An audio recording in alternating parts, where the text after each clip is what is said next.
Hey everybody, welcome to Hold the Mic. I am your host Ryan Shed. Ian will be joining us here shortly. He's stuck in traffic. If you've lived in North Carolina, if you've lived in New York, then you know how that goes. But if you're just joining us, you can see on the screen here, it hasn't started yet, and there's 33,000 people waiting, just waiting for this to start. So yeah, I'm pretty excited for this. If you didn't see the list, there's quite a list of speakers and attendees coming. We're up to 40,000 people waiting. One of my favorites, Mark Hamill, is going to be there. I don't know if he's going to be speaking or not, but look forward to seeing him in there. A lot of celebrities, a lot of elected officials, a lot of former elected officials, a lot of social media influencers tuning in. So, I will say I want to start this off by apologizing because I was one of the naysayers that wasn't sure that we were going to be able to pull this off in 98 days.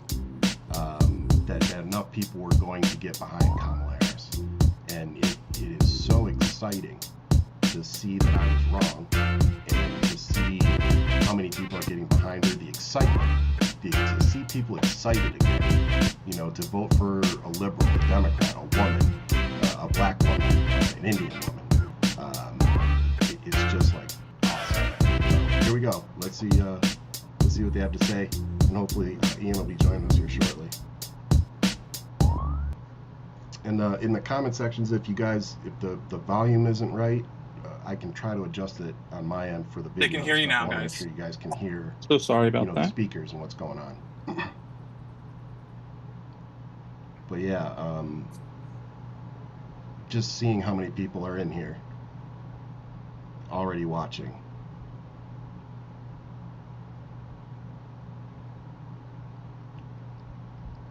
So we're at 1.105 million for fundraising, I take it.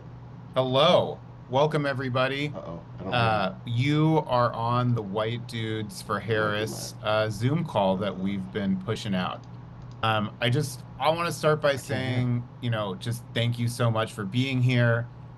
Before we launch into everything, I've got a couple of quick housekeeping things for folks. If you RSVP'd for the call, there's an email in your inbox that tells you how to join. Please forward to any friends that you know who might have also signed up. We know there was a little bit of confusion about this before, so we just want to make sure everybody gets it. I also know that a bunch of folks might not have seen the email, so if you can also tweet, text, send along a Facebook link. The URL for this is whitedudesforharris.com. Again, that's whitedudesforharris.com. We just want to make sure everyone has a chance to tune in. This has really, truly been a really humbling experience for me, especially when we first started thinking about doing this, which was actually Tuesday night. Our initial goal was going to be 10,000 RSVPs and about $500,000 raised for the campaign. As of right now, we're at about 140,000 people who have RSVP'd for this, and we're at over $1 million in donations to the Harris for President campaign. So it's just truly, truly humbling to see this. Yeah, so just thank you. Thank you to everyone that's on. Thank you to everyone that signed up. Thank you to everyone who's donated. Thank you to everyone who's going to donate. I really want to kick this off, though, by starting to thank Joteka Edie and all of the organizers with the Win with Black Women call. They organized the first of these calls. They had over 40,000 people on it and raised over $1 million to the campaign. They're the inspiration for what we're doing here right now, and they deserve our thanks. They deserve our appreciation. They deserve our gratitude for leading the way with both grace and integrity.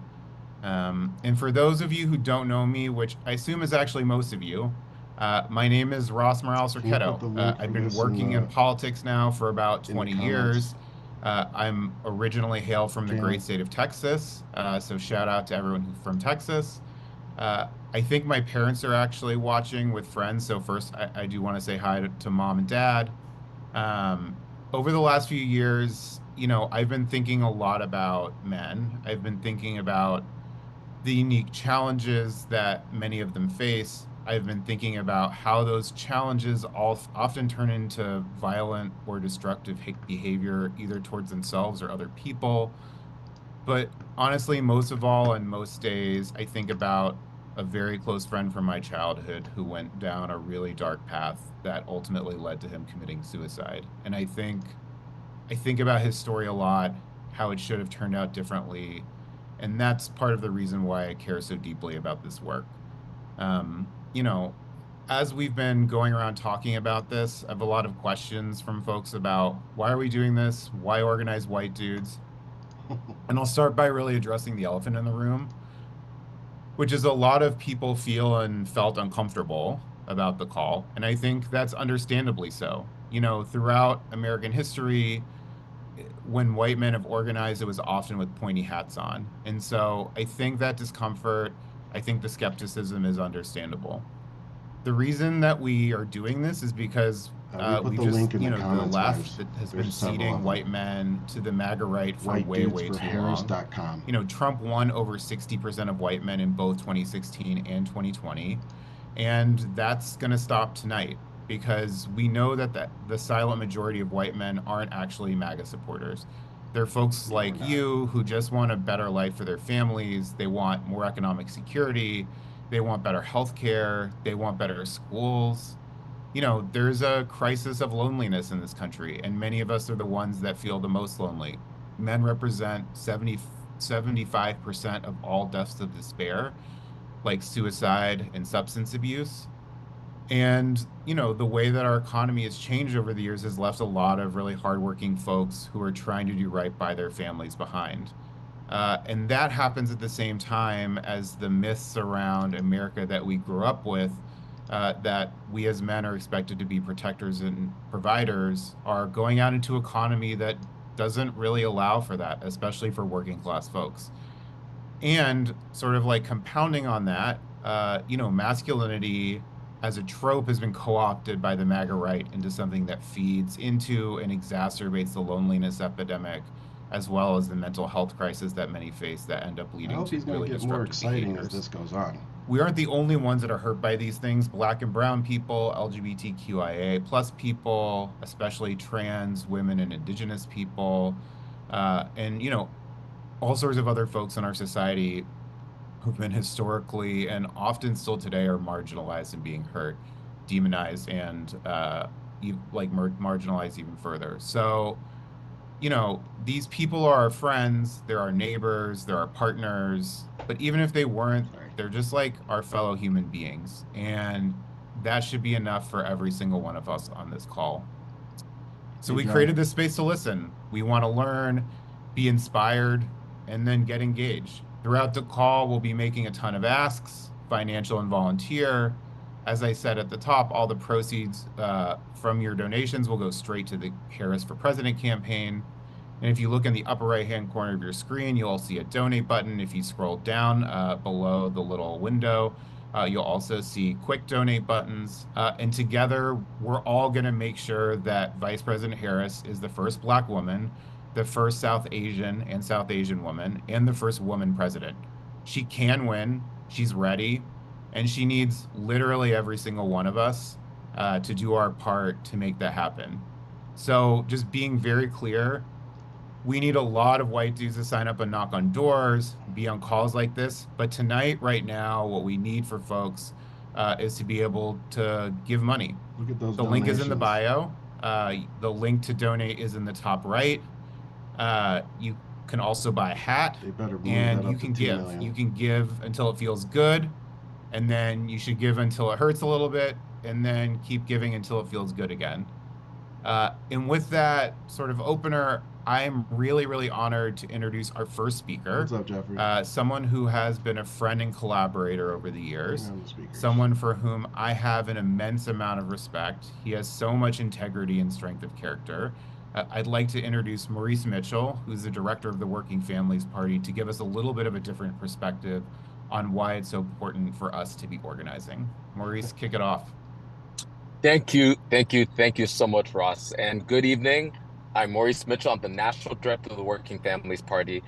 It is a true pleasure to be with all of you tonight. And I'm calling you from the Mets game because, as many of you know, the work of a dad never ends. And I want to address the obvious. I'm not sure if you noticed, but I am not a white man. Yet, here I am opening up the White Dudes for Kamala call, and stranger things have happened. But let me explain why I'm on this call. At the Working Families Party, we believe in this crazy idea that in a democracy, the people should govern, not the wealthy and well-connected. And that means being in dialogue with people just like you. And I That's represent literally the millions link, the of our email members who come from that they sent all us in the email. ethnicities, including a lot of white dudes. And being from Long Island, It's not a I Zoom grew call, up, guys. I We're befriended, broadcasting the same way and that I I do. worked with and worked behind and worked for dudes just like many of you on the call. And one thing I know for certain is that across many of our differences, and we have many differences, so many of us want the same things. We want good schools for our children, good paying jobs, affordable homes. And while we may argue even loudly over things like sports, so many of us are on the same side. And here's the thing. White nationalists in MAGA, they want to speak for you specifically as white men. And I get it, as part of the vast majority of white men that are not a part of that extremist movement that has turned into a cult. You're focusing on your life. You're doing good in your personal life and doing no harm out in the world, and that could feel like enough. But in these times, silently disagreeing is not enough. When elected officials and Yeah, internet that's true. trolls like Congressman Tim Burchett call Kamala Harris, the Vice President of the United States, a DEI hire, or Fox Business contributor and father of four, Alec Lace, calls the VP, and I quote, the original Haktua girl, or when JD Vance says things like, oh, she's a childless cat lady, or when Trump says she's as dumb as a rock, your silence signals agreement. VP Harris deserves people engaging with her record and policy proposals, not a discourse rooted in racism and sexism. So don't allow this fringe cult to speak for you and poison the well. This is your time to stand up for not just the VP, not just for Kamala Harris, but for democracy, for community, and for family. And I'm not saying you have to agree with 100% of her policy positions, but you can still engage, be curious, and ask questions in the spirit of solidarity as you are in motion with all of us who are seeking a better democracy.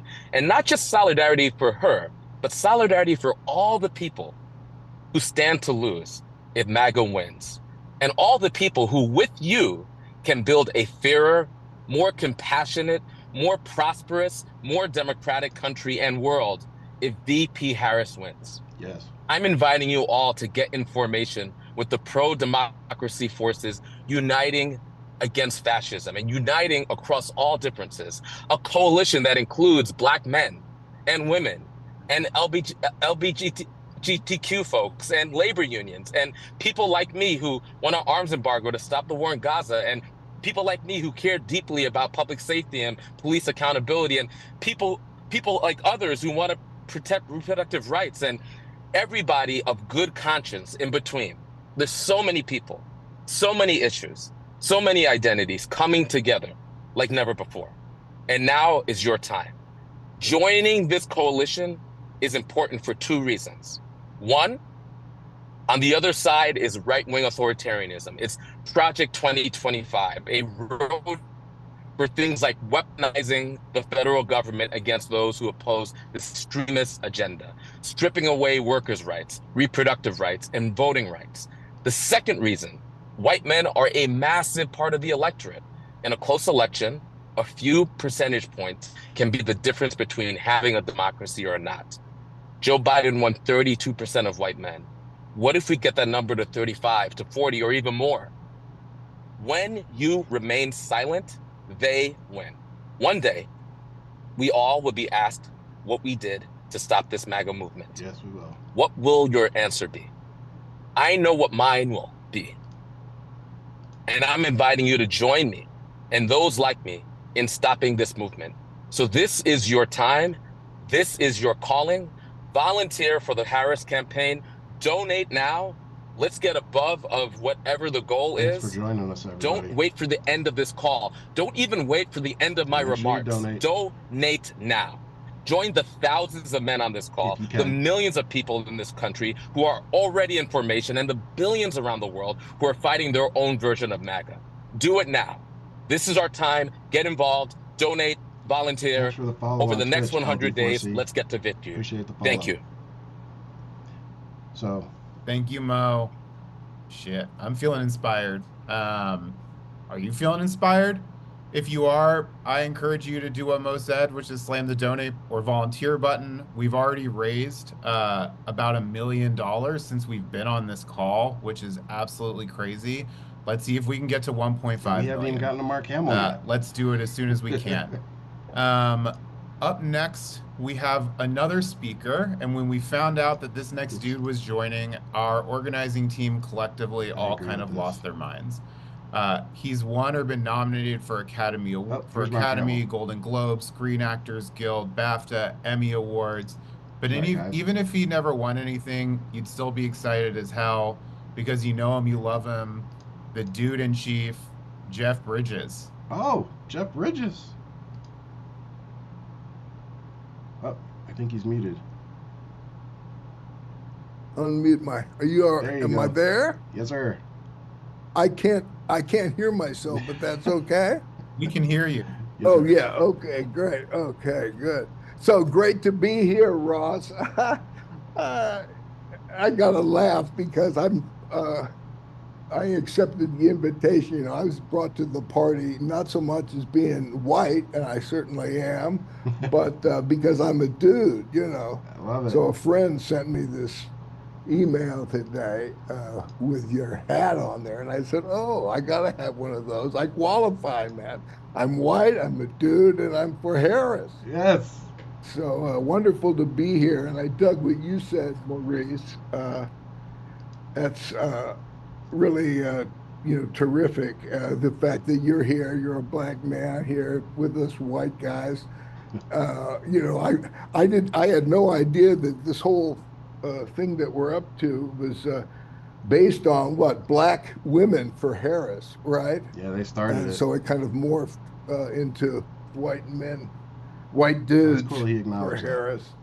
And I'm excited, man. I think, the fact that Joe has passed the baton so beautifully, and Kamala is just so certainly our girl. I can see her being president. I'm so excited. A woman president, man. How exciting! No. And her championing of women's rights. I'm for that, and for all her stance on the environment, and taking care of our children. All of her leadership Yes. on that is wonderful, and something that I can get behind and support. And so thank you, Ross, and you guys You know who it, are Juan. responsible for kicking on this channel to give me a chance to express my support.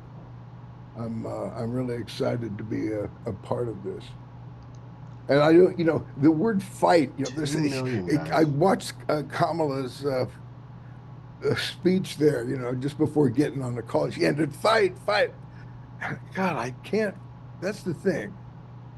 I can't relate to that. I just went through a health crisis, and I remember the doctor coming up to me and saying, you gotta fight. I said, what are you talking about, man? I'm in surrender mode here. I'm going with the flow, what life has in store. And I feel that with this, with what we're all up to right now, that it's not so much a fight, but it's a surrender to our higher thoughts of how we want this future to turn out. And so I'm kind of surrendering to it as opposed to fighting to it. But that's just, that's just my approach. As the dude might say, that's just my opinion, man, But great to be with you guys. Oh, that's Jeff, awesome. thank you so much for being on. I got this. This is a very cool moment. So thank you for being on. Our next guest really doesn't need an introduction, but I'm going to do it anyway. He's the former mayor of South Bend, Indiana. You can thank him for making it so the airlines have to refund your money after they mess up. He's also the internet's favorite candidate for VP, one of the brightest stars in the Democratic Party. We've got Pete Buttigieg with us. Yeah, 4,000 on Twitter. Hey, thanks so much. I'm really excited to be with you all and to address this convening of dudes right after the dude is definitely one of the honors of my life. I'll be brief, but look, I'm a policy guy. I've never been totally comfortable with the truth that no matter how much you believe in your policies, so much of politics is just vibes. Having said that, the vibes right now are incredible. My husband Chastity and I were home over the weekend and stopped by a canvas kickoff in Michigan at the Traverse City field office close to our house. I haven't seen that kind of energy for Democrats in Michigan since I was campaigning in the midterms for leaders like Gretchen Whitmer, and we all know how that turned out.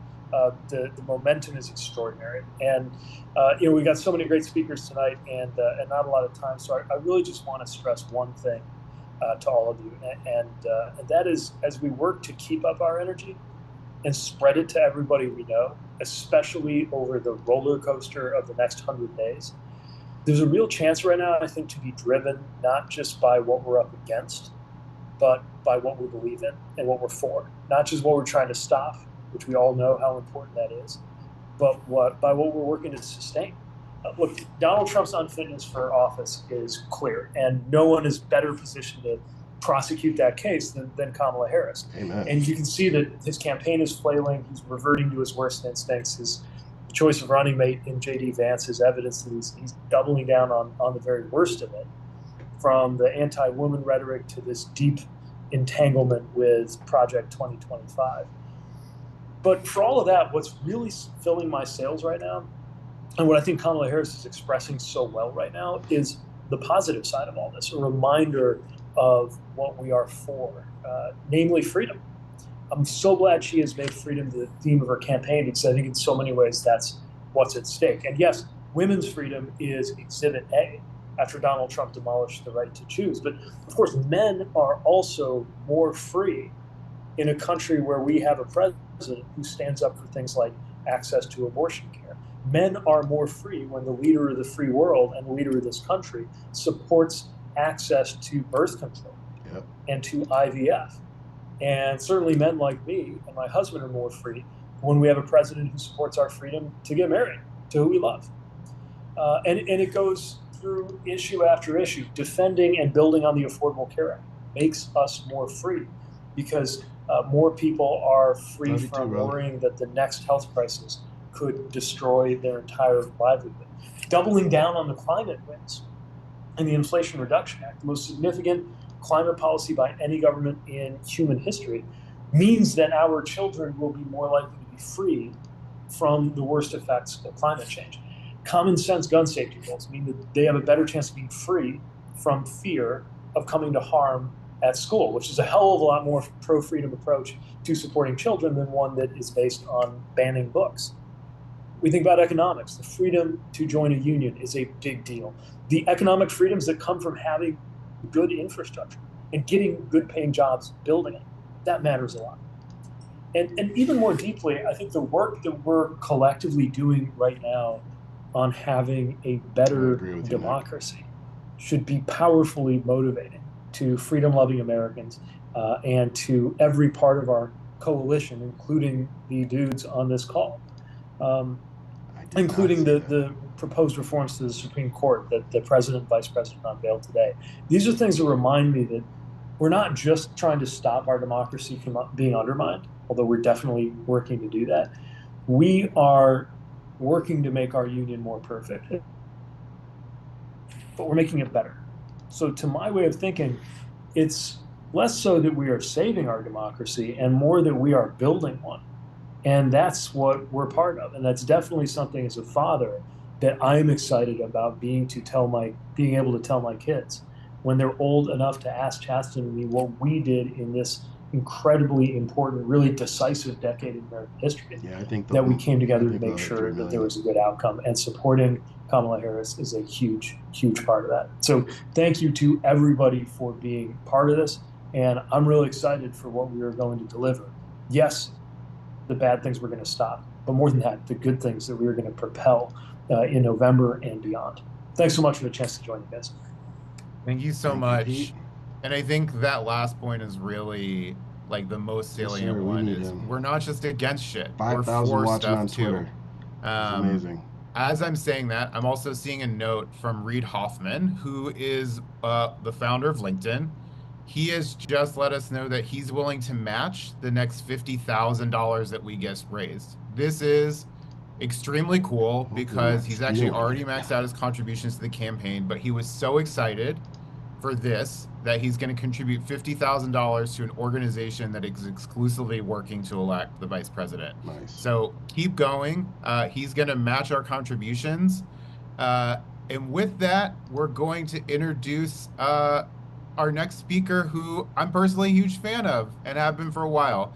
I'd like to introduce 2-time Emmy Award nominee, 5-time Grammy Award nominee, one of the most incredible voices in the world, someone whose voice and face you'll probably recognize, Josh Groban. Oh. Okay, there I am. Hi, everybody. I am so honored to be here. Speaking is not the thing I normally do, but to be a part of this incredible conversation is one that I'm really grateful to be part of. Thank you to my friend Rory O'Malley for inviting me, and congratulations on an amazing thing. As a musician, I have the great privilege, beyond the other privileges that I've had in my life, to be able to have all different kinds of people come into an audience, to be able to travel the country, to travel the world, to meet people, to hear their concerns, to be able to unite people through the power of music. And it's sometimes a little bit of a scary thing to step out politically sometimes, because people, they'll flood your DMs with hate, and you're going to lose half your audience and all that stuff. But the thing that I am always drawn to, and the thing that I've grown up, and the person that Jack and Lindy Groban, who I think are watching, raised, has to step out when unity, that very unity that I cherish in being able to perform, is at risk in the country that I also live in. And when I look to my left and to my right, my friends, and there is a real age-old drum that is being played on the other side right now that is oversimplifying something that is really, really simple, and it's based on fear. And it is this idea that to celebrate the beauty of our similarities and the beauty of our differences is somehow a scary thing. That somehow equality and prosperity are not mutually exclusive. And that when we talk about the fact, especially as a white guy, where it is so much easier sometimes to lean into the idea that, well, I'm going to be quiet about who, I'm just a support. I'm going to, I don't have to go out of my way. When the world has been built for you. To say that Black Lives Matter, on the right, the idea that it doesn't mean that other lives don't matter. It simply means that it has been too easy to ignore the struggles of that community, to support the love and the rights of the LGBTQIA+ community does not mean that straight relationships do not matter. It simply means it has been too easy to ignore the struggles and the bigotry against those communities. And so it's easy to assume somebody else will step up. It's always easy, especially in the entertainment industry, to say, I'm going to step back. I am proud to raise my hand and to say that this is something that I believe so fully in. I'm so excited by the galvanizing of the Harris campaign. And I'm so grateful every single day to the people in my life and in the marginalized communities that educate me every single day, that this is a constant education for all of us. And so thank you for allowing me to be a part of it. And thank you for this amazing coalition. And if you're watching, do the right thing and donate. And thank you so much for having me. Awesome. You heard Josh. Don't keep donating. Since we first kicked off the match, I think we're getting pretty close to hitting the $50,000 from Reid Hoffman. So please keep going. And also, dudes, take a second, send this link to your friends, ask them to join, whitedudesforharris.com. And with that, we're just going to go right to our next speaker. Governor Roy Cooper was first elected North Carolina's governor in a tough election in 2016 and is serving his second term in office. I've also heard rumors he might be in contention to be VP. Governor Cooper has also fought for working people since his first day in office, issuing executive orders that prohibit workplace discrimination and establish paid parental leave for over 56,000 state employees. Governor Cooper helped combat the opioid crisis in his state by working across party lines. He launched the first opioid action plan in 2017, and as a result, prescriptions have dropped by 24%. Emergency rooms for opioid misuse have declined by 10%, and opioid-related deaths have decreased by 5%. And with that, I'd like to introduce Governor Roy Cooper. Introduction's too long. Hey guys, welcome from North Carolina. Hey, come for basketball, come for hockey, come for NASCAR, come for golf. We are ready for it. We have the best state in the country, and you're welcome to visit anytime. I'm going to get right to it, guys. Real men respect women, Amen. their decisions, their careers, and it's pretty clear that Donald Trump and J.D. Vance don't. Yeah. From Trump's sexual assaults to Vance's misogynistic comments, it's pretty clear that disrespect of women permeates Donald Trump land and MAGA Republicans. Oh, it still works even though. And in I'm kinda fact, covering it's it? like that Oh. all over the country. In North Carolina, we have Thanks, Jay. a Republican nominee named Mark Robinson, who's running for governor. I'm term limited. Our Democratic nominee is Josh Stein, who's the Attorney General, whom I've endorsed. Donald Trump endorsed Mark Robinson. And in fact, he said publicly that he thought Mark Robinson, who is a black Republican, is better than Martin Luther King Jr., and that he was Martin Luther King ×2. Here are some of the horrible things that Mark Robinson has said, which I think he's saying the not so quiet part out loud for MAGA Republicans. He has said that men should lead, not women. That when God needed someone to fight Goliath, he called David and not Davida. He has said that once women get pregnant, that it's not their body anymore. He has said that women who aren't responsible enough to keep their skirts down are having abortions. That's the kind of disrespect of women that we see with many MAGA Republicans, and particularly in their leaders. You've seen it with congressional leaders who have called Vice President Harris a DEI candidate.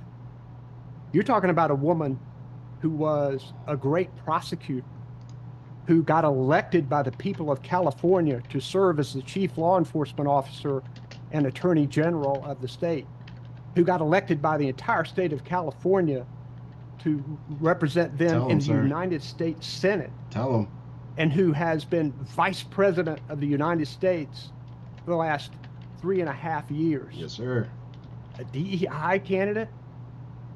Here's what they're saying: that women and people of color don't deserve to lead. We know better than that, guys. Yes, we do. We know that this country needs Kamala Harris more than ever right now.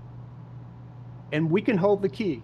Now, I'm not the political scientist or the pollsters, but I know enough to know, and I've seen enough polling results or outcomes in elections to know that if white males would vote 1% to 2% more for Democrats than they usually do, then we win this race.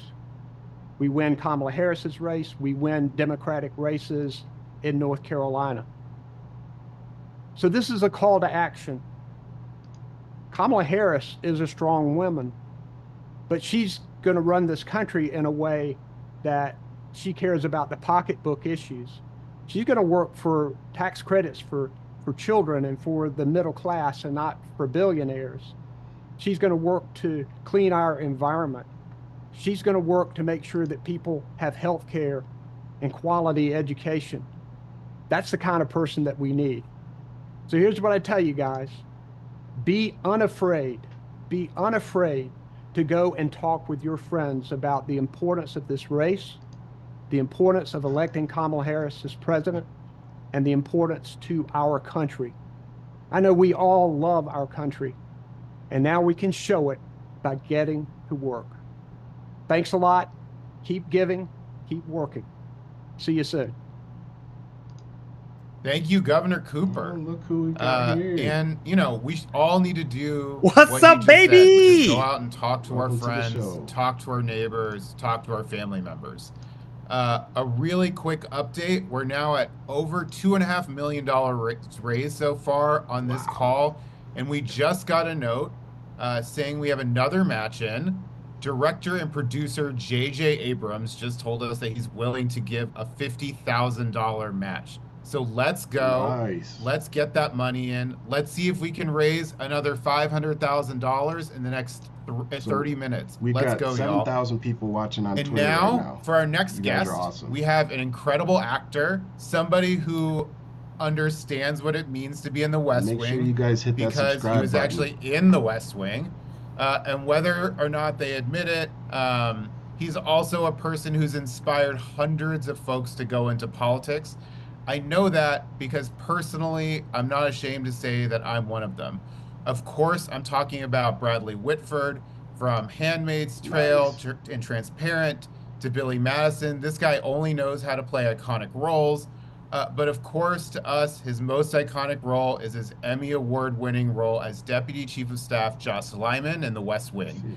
He's also distinguished himself as an incredible activist, sitting on the board of Let America Vote. He's also worked tirelessly on behalf of so many issues, especially We'll do it this environmental way so issues. the It's code my isn't coming up. pleasure to introduce one of my favorite actors, Bradley Whitford. What up, Brian? Thank Just want to you. say what up, man. Thank Thanks you, for having me on here. Ross. What a variety of whiteness we have here. We got the dude, we got Pete. It's like a rainbow of beige. Yeah, I'm trying to. I guess I thank you for what you said about West Wing. I think yeah, we're really trying to stay out of The Handmaid's Tale. Look, I have been active. I'm from Wisconsin. I've been active in campaigns there my entire adult life. I've never felt this kind of belief. I've never felt this kind of enthusiasm ever. And I want us to enjoy it. But because I'm from Wisconsin, I'm really paranoid. We only have 100 days. Okay? We have to do more than a Zoom. We have to do more than donate beyond whatever we can donate. We need to get to work. And in all this euphoria, I want to remind us, maybe we're tied in the polls. Biden won the popular vote by 5% last time, but he only won by 40,000 votes in the swing states because of the ridiculous electoral college situation. 40,000 votes. I remember we thought in Wisconsin that there would be a margin of at least 100,000. I think it was 20,000. This is so far from a sure thing. And we have to seize this moment. And I just want to say that we need to channel our enthusiasm to galvanize. I know this is what the White Dudes organization is doing. Other organizations, the Wisconsin Dems, are incredible. They're battle tested at this, but we need to focus on the swing states. So I ask you all, in addition to whatever you're doing here, focus on the swing states. Speaking of White Dudes, the Pod Save America guys have a great, very easy way called Vote Save America for you to get involved. I keep saying over the last 8 years, if there is a God, she's a terrible writer.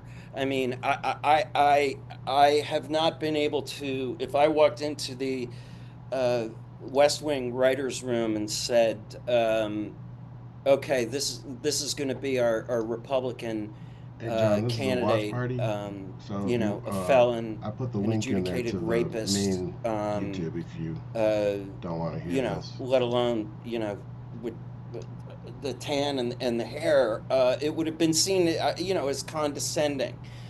I guess the new talking point is they're weirdos. Yeah, they want to spy on us. When we talk to our doctors, they're banning our books. They're spewing this hatred, I'm excited. this division, and I think all of us are here to say, enough. I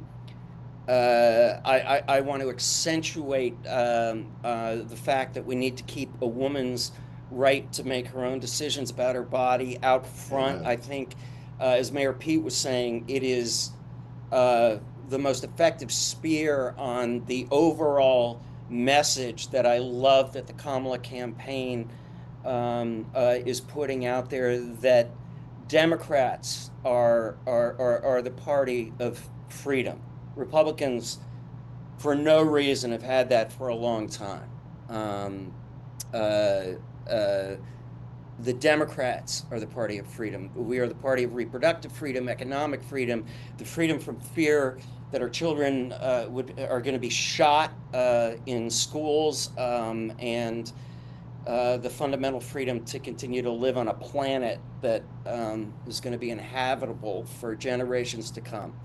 And if there's anything that the last 8 years has taught us, it's that we don't just get a democracy. You got to make it every damn day. I think Kamala is showing us all a future worth fighting for, and she has the experience to make it happen.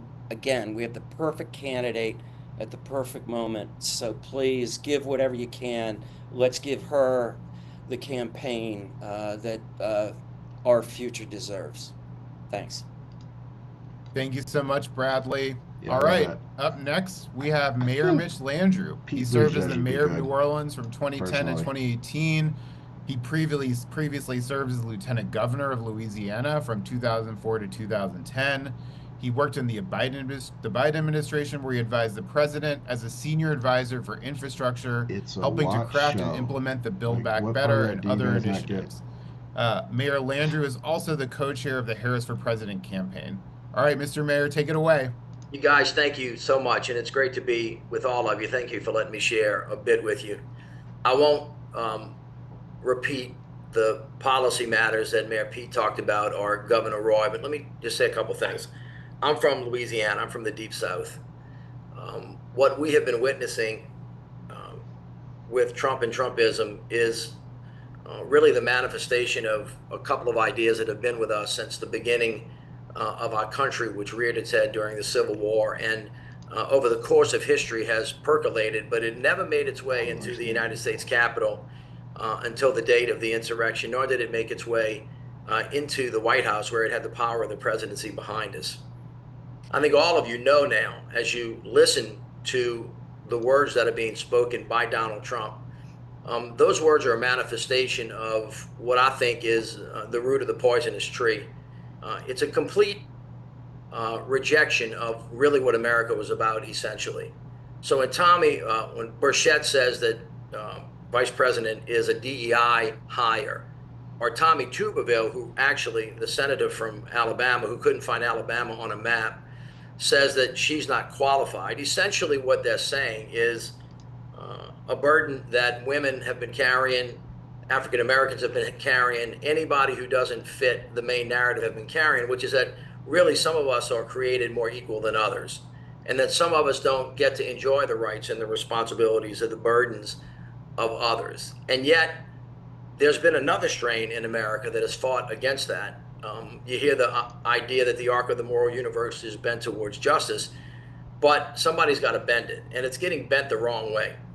And at this particular moment in history, we really have a struggle in front of us. Bradley spoke to this issue. You have to earn democracy every day. It just doesn't show up. You really got to fight for it. And right now, I happen to think the wolf is at the door of the house of democracy. And then unless we beat it back, unless we really stand up and push it back, then it actually could fall. And once it falls, it is near impossible to get it back. So I do think that we need to stand in this moment. Kamala is carrying on her shoulders 248 years of pain, of agony, of hope, of frustration.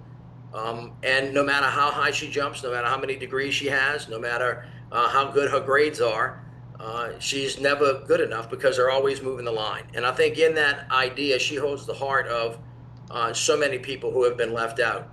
But what Pete said is also true, that we have on the tip of our hands the future, the promise of America, the fact that America hasn't really begun to scratch the surface of her greatness, but the excitement of her candidacy that you feel out there is this kind of pent-up hope that is it really possible that we can get it done?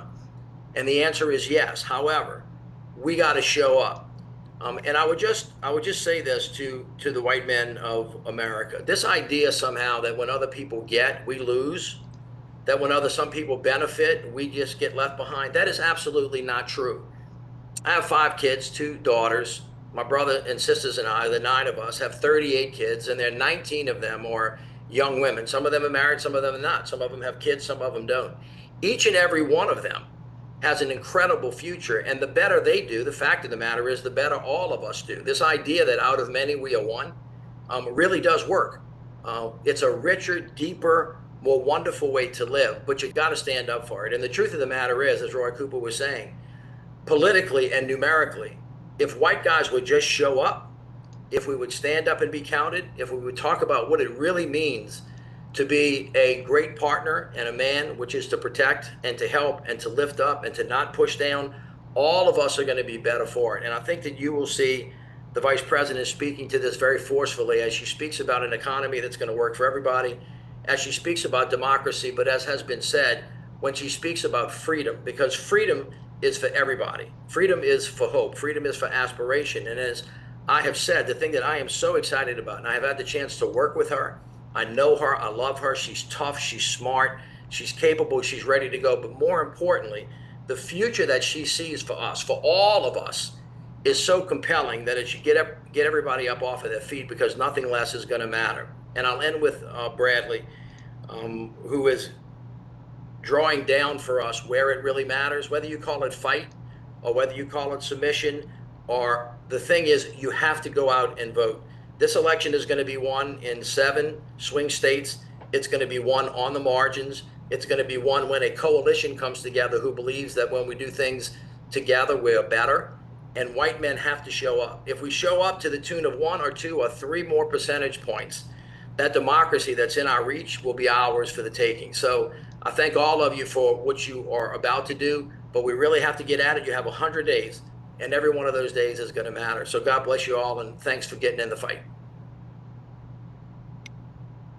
Thank you, Mayor Landrieu. All right. And, it is, I've heard a lot of people say you've got the best accent in politics. I think that I agree with that. So we know that there are some folks who maybe had a hard time getting in at the very beginning of the show. So we're asking you to help us out a little bit. Drop into Twitter, Facebook, or email. Send your friends the link to join. It's whiteDudesForHarris.com. We also have heard that maybe some folks are having some issues donating through the YouTube button. You can donate at whiteDudesForHarris.com/donate. And up next, we have one of the most dynamic and effective labor leaders in America. Jimmy Williams Jr. is fourth generation from Glazer, which is Philadelphia, Pennsylvania. I'm honored to introduce the General President of the International Union of Painters and Allied Trades, Jimmy Williams Jr. Thank you, Ross. And, I started thinking, I'm like, hey, how does this white dude get to be on a call with like the Secretary of Transportation, with, Jeff Bridges, the coolest dude in the world? And I went, you know what? Nothing screams white dude more than a construction union, right?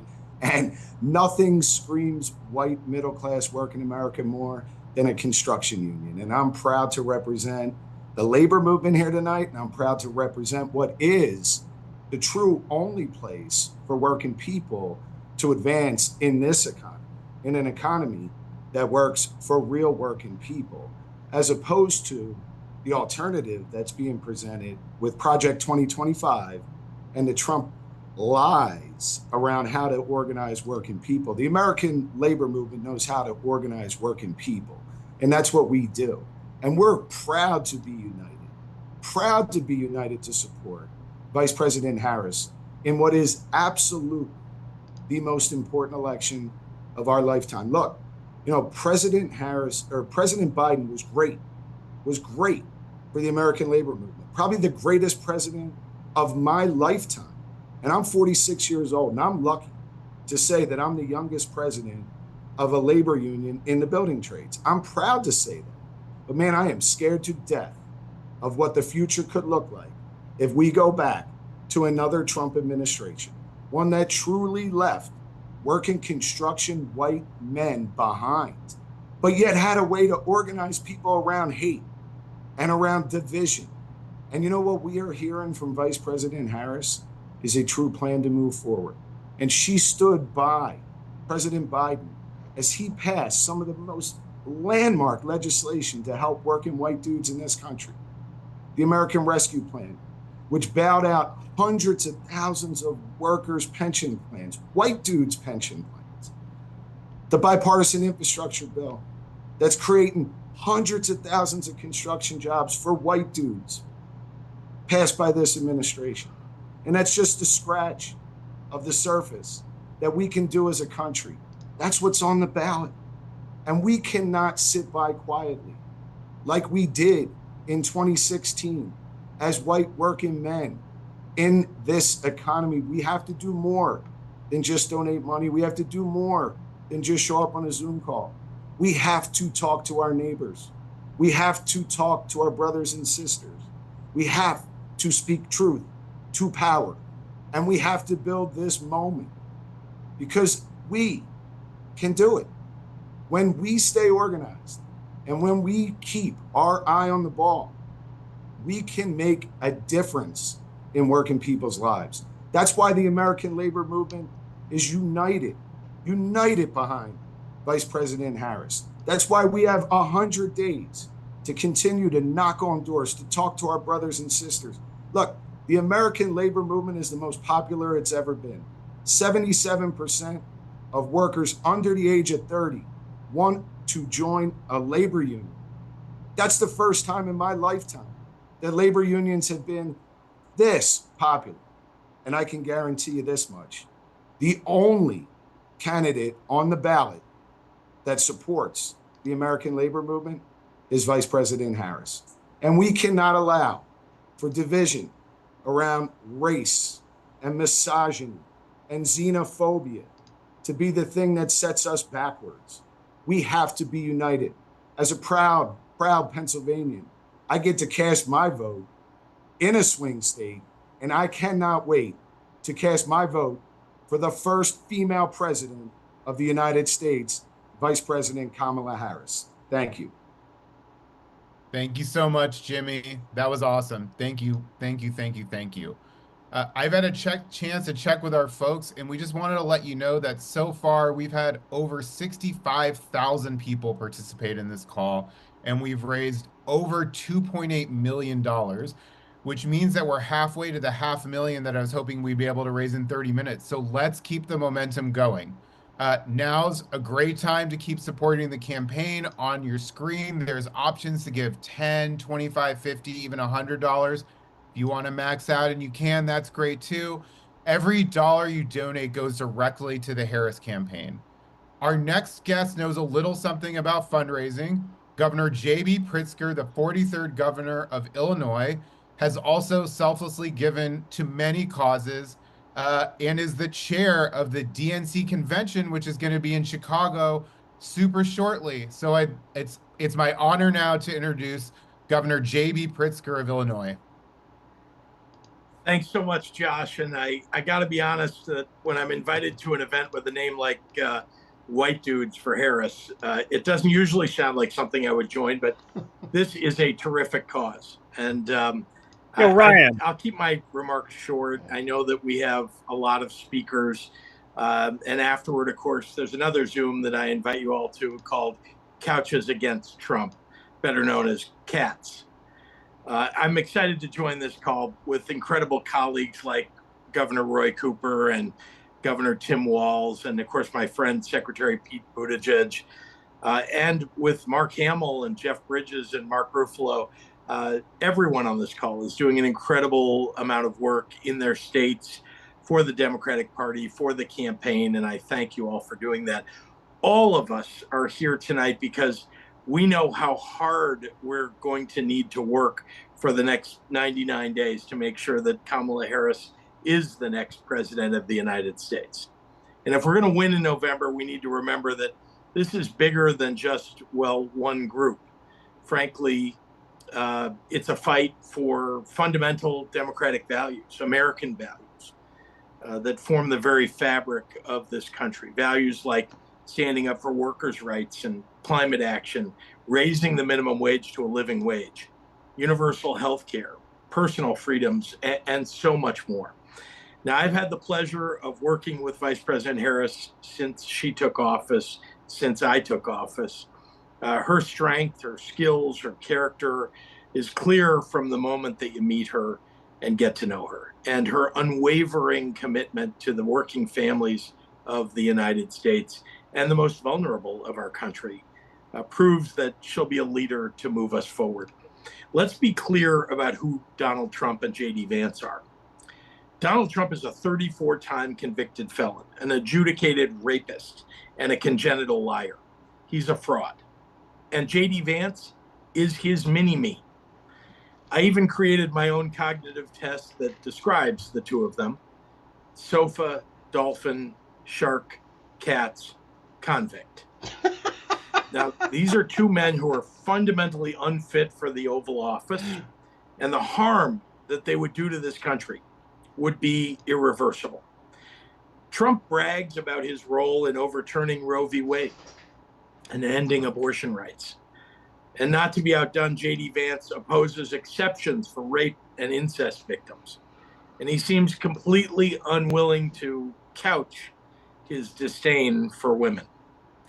And they won't stop there. A second Trump term would go after IVF and contraception.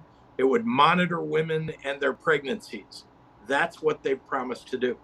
Trump and Vance want to build an economy that would raise costs for middle-class families while giving tax breaks to the wealthiest and their mega corporations. They would gut overtime pay and workplace protections for workers. If you don't believe me, it's all spelled out in the Project 2025 right-wing manifesto. These next 99 days aren't going to be fun for Donald Trump because there's nothing that scares him more than facing off against a smart, accomplished woman who will call him out on his bullshit. And you better believe that Kamala Harris knows how to prosecute this case against Trump every single day. But to win, we also need people making the case right alongside her, like the tens of thousands of people on this call. This is going to be, well, a difficult campaign. It'll be a hard campaign. But I know that we're all ready to put in the work. So here's the ask that I make to you. Get involved and give. Visit whitedudesforharris.com to donate, volunteer, and then tell your friends and family to do the same. We have a real fight ahead. And so I ask you all, are you ready for that fight? Let's go win this thing. Thanks so much for having me on the call. Hell yeah, we're ready for the fight. Okay. Thank you, Governor. So, hey, many while we got folks so many on people, this make and sure you many hit that folks subscribe on, button. speaking panel. I'm sure are going to Like be this, attending. bring more people. And are looking forward to seeing hit the you in notification Chicago button, in and a if you few weeks can, for if the you have a few DNC bucks, convention. donate. And maybe as a We're Democratic nominee almost for at VP, who 2.9 knows? million. So Our next let's see who the next Brother speaker Ryan, guest is the voice just of chiming in, your letting you know, man, I child's might not be the favorite right date for Disney, this one of show your if child's I keep favorite getting Disney kicked off. characters. Shout out to Olaf. you're halfway. It's okay. And also a very distinguished and You claiming it, award-winning huh? actor in TV, film, and theater, Like, Grammy and subscribe, hit that Tony notification nominee like you and said, winner, man. Josh That's Gad. what's up. What up, everybody? Thank you. I'm not quite sure how I drew the short straw and went after like all of the leading vice presidential candidates, but here I am. Also, quick observation. They have Kid Rock, Kevin Sorbo, and a dolphin aficionado, and we have the Hulk, Samwise Gamgee, Luke Skywalker, and Mayor Pete just on this Zoom. That's pretty damn cool. I'm a white dude. That much you can probably tell by now. But I also happen to be a father of 2 girls. I have a 10-year-old and a 13-year-old. And I'm not sure if you guys can recall that feeling you had on the night of Tuesday, November 8th, 2016. I stood over my kid's bed and I wept. I wept because I felt like I let them down. I wept because they had the chance and we had the chance to have a female president for the first time in our lives and in the history of this nation. And instead, we put a man in office who not only disdains women, but whose own wife can't look him in the eye, whose own daughters seem to want nothing to associate him, to be associated with him. And that feeling of dread and that feeling of fear and that feeling of shame is not something I'm ever willing or able to allow myself to feel again. Which is why right now I am begging all of you to smash that donate button, because we owe it to the next generation of girls to not go through that hellscape times 2025 all over again. There's a fundamental difference this time, though, that there wasn't last time. There's a lot of fear, and I get that. I trust me, I fear it too. But there's also something in the air that I haven't felt in a really long time. Hope. And that feeling of hope, that feeling of being surrounded by people who aren't just voting out of distress and aren't just voting against something, but are voting for something, is really special. It's sometimes a generational feeling, right? We've had a lot of presidents in our lifetimes that we've elected them based on policy. We've elected them based on, this ideology that they have. But here we have somebody who doesn't look like the others, doesn't sound like the others, who isn't like the others. And that's a generational opportunity. And that feeling of hope is why I'm on this Zoom. That feeling that I have someone to so fully get behind, to be a cheerleader for, and to imagine standing there on Inauguration Day as I get to sit next to my daughters and listen to our first Madam President speak. That is the thing that I want you all to imagine tonight. That is the thing that has brought us all here. And that is the thing that, unlike last time, we are going to make sure happens.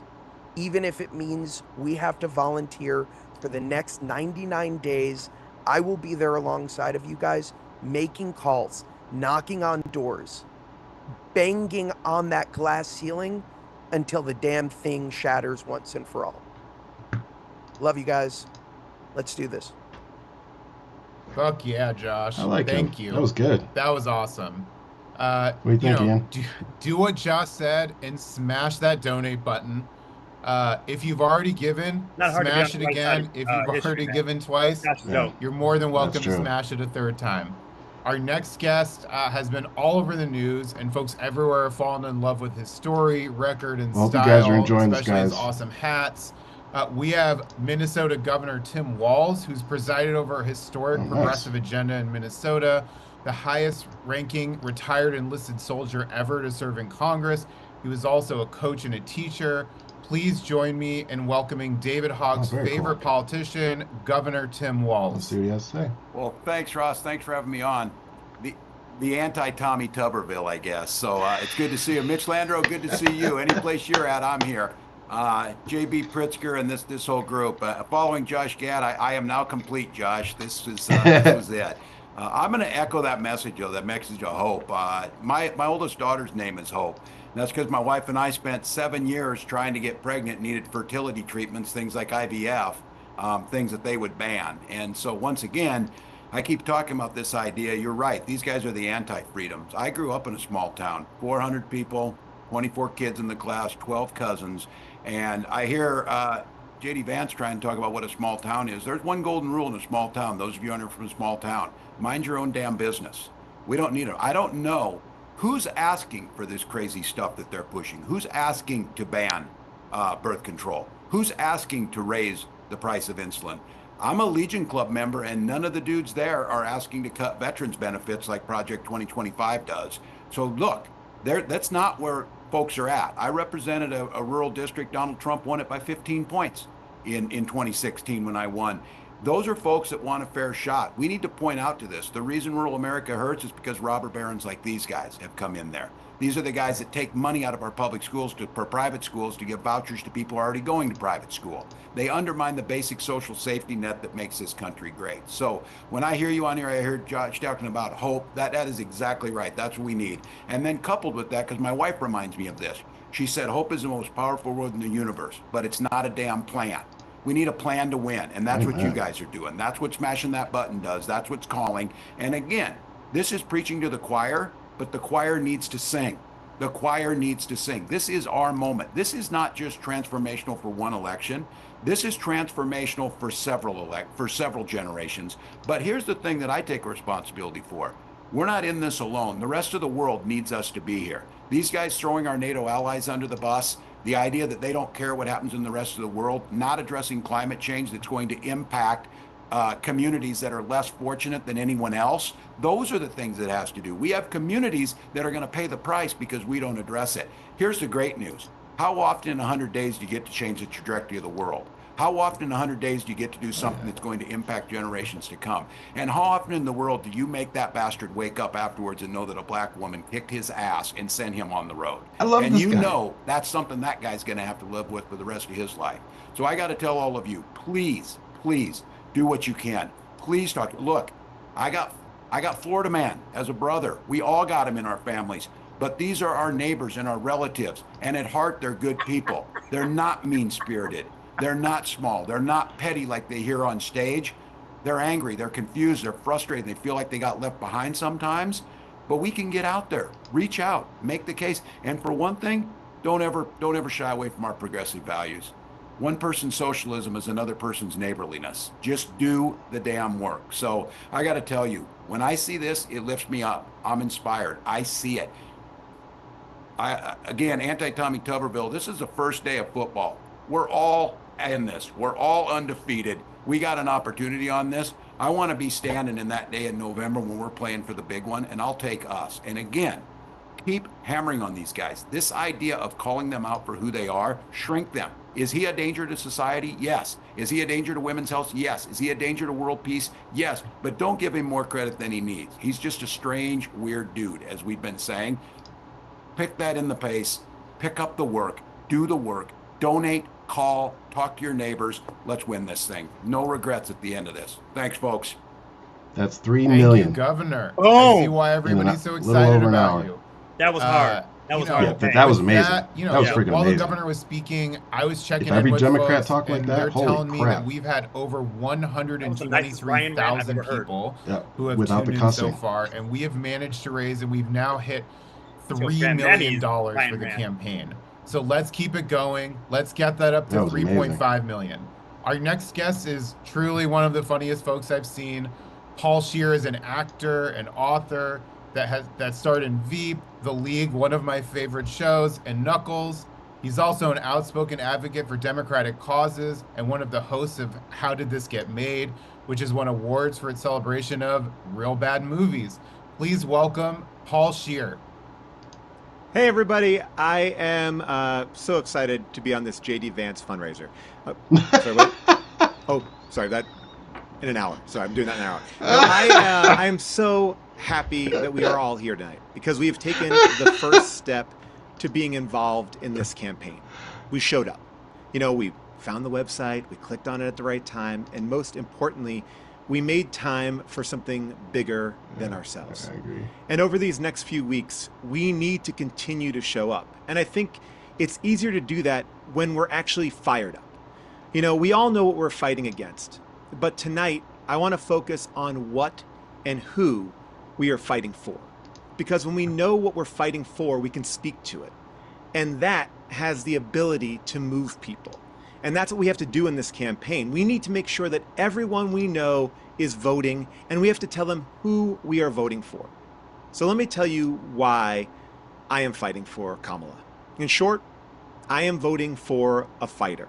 Someone who has been fighting for the little people since she was a little person. I mean, this is no joke. Did you know that when she was 13, the apartment building that she lived in wouldn't let kids play on the lawn? Now, most kids would just go inside and do something else, but not Kamala. She staged a protest and got the apartment complex to reverse its decision. All right? That's the drive. All right? That's the want to help people in need that have defined her entire career. Some people, they threaten to take on Wall Street, but she actually did it. During the great financial crisis, when the big banks were only offered $4 billion to foreclosed homeowners in California, she stood firm, and she got that number up to $20 billion, from $4 to $20 billion. She stood up for mothers and veterans. She's passed bills to improve maternal health among racial and ethnic minority groups. She has fought for the middle class. She's introduced bills to give tax cuts to the middle and working class Americans, and was an early proponent of universal health care and forgiving student debt. Right? Kamala has led the fight for voting rights. She has been a staunch supporter of LGBTQ+ rights and has spoken out against discriminatory laws like Florida's Don't Say Gay bill. She's also been influential in securing a historic $65 billion investment to expand high-speed internet across the U.S., which created hundreds of jobs. She stood up to the gun lobby, passing the most comprehensive common-sense gun prevention measures in decades, including stricter age limits, mental health services, and funding for community-based violence intervention programs.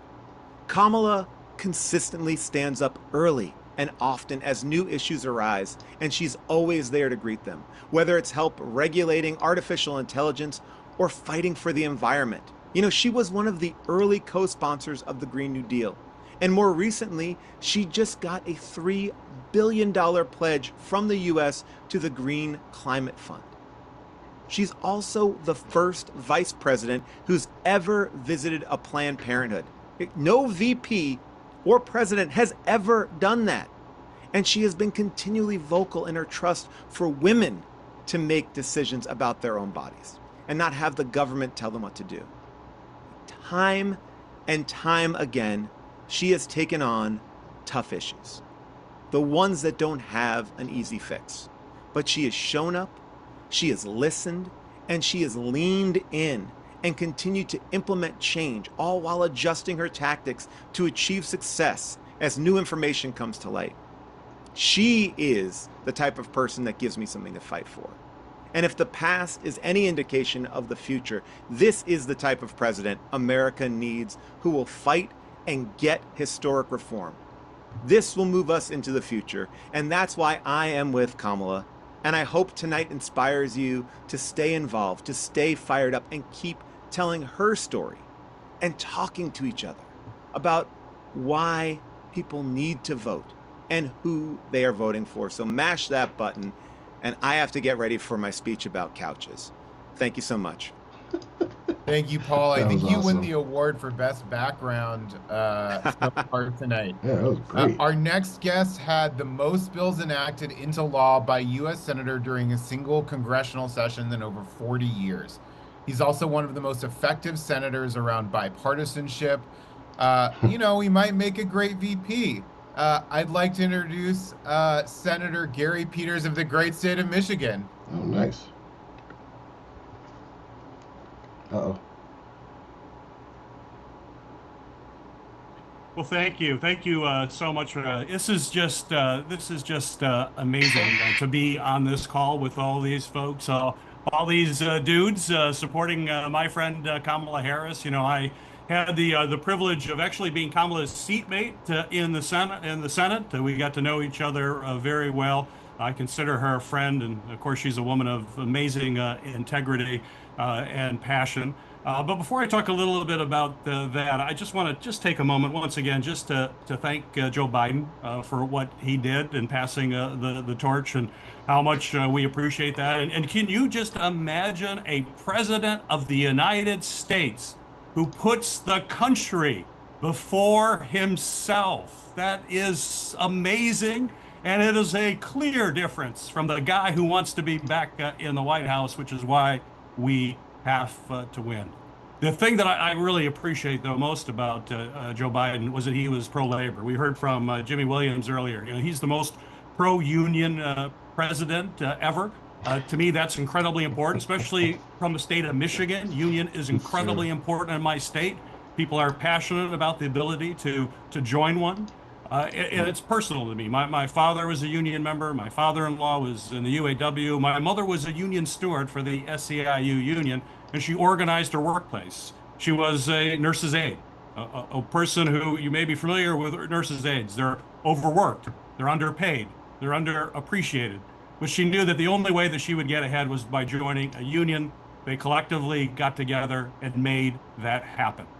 That's what freedom is about. We've been talking about freedom here in this program here. Freedom to collectively bargain, to fight for fair wages, to have affordable health care. And when it's all said and done, after you've worked, retire with dignity. And let's be clear, that's what Kamala Harris is all about. She believes in her soul about the need for workers to be able to join unions. She's been out on the stump recently, talked to a major union. And you compare that, elections are all about contrast. You contrast that to two phonies that are on the other side. Donald Trump, when Joe Biden came into Detroit and walked the picket line with the UAW members, the first time that a president ever did it. I was on that picket line with folks, and they talked about how authentic he is and real, just like Kamala Harris. And what did Trump do when he came into Detroit?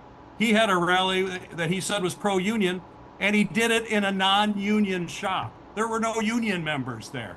You've got JD Vance, who basically does a photo op. He's never lifted his finger once for working men and women in this country. And I don't believe you can have a middle class without a strong and vibrant union movement.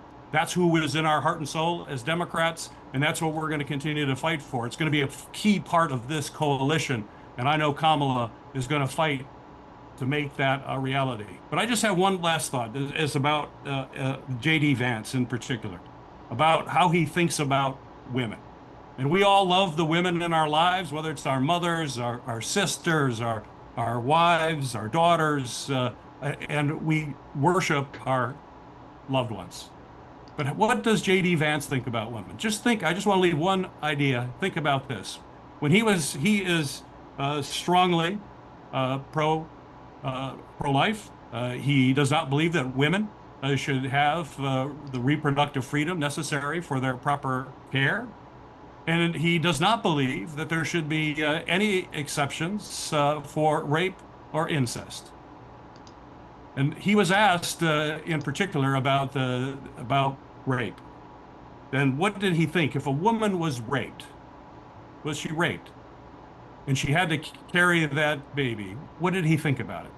Well, this was the word he used. He said, well, rape is inconvenient. Well, guys on this call, rape is not inconvenient. It is absolutely catastrophic. To me, that should disqualify J.D. Vance. It should disqualify Trump, who led to the overturn of Roe v. Wade. And as men, we need to come together and understand that this is an attack against the people we love so much, the women who are in our lives. We have to win this race. We will win this race. We've got to come together. We've got to win in Michigan, my state. I think it's safe to say you probably can't be president of the United States if you don't win Michigan, but you got to win in Wisconsin and Pennsylvania and other states. But this is where the battle is. We've got to dig deep, put every nickel we can into this race that we can afford, get out there and work, talk to our friends, because the future of this country truly is at stake. So thank you for having me on this program. This is amazing to have this kind of energy. We're seeing it on the grounds in Michigan, but we got 100 more days. This is going to be a long slog. Together, we will do it. Thank you. Thank you so much, Senator Peters. That Thank got me you to real everybody fired that's up. donating from here. Our next on our guest is broadcast. someone you That's definitely awesome. know because he's Mikey, Rudy, Samwise. This guy only knows how to play Love the most Peters, man, in inspirational Michigan. He's characters. doing great things. But he's also an incredible activist for democracy and has even served on the President's Council on You guys Service like, and subscribe, Civic and hit the notification Participation. button too. So he knows a little bit about getting dudes involved. Our next can't believe how many guest is people are Sean watching. Astin. Oh, Thanks, Ross. Yeah, I feel that Senator's passion and upset on that. Sam I think I Wise. was 20 or 21 years old, and my neighbor across the street told me he was going to a men's group. And I was like, what? He said, oh, yeah, I'm going to my men's group. And I couldn't, like, is it a cult? Like, I didn't, the concept was just, I didn't get it. And then a few years later, my little brother, who was addicted to drugs and alcohol,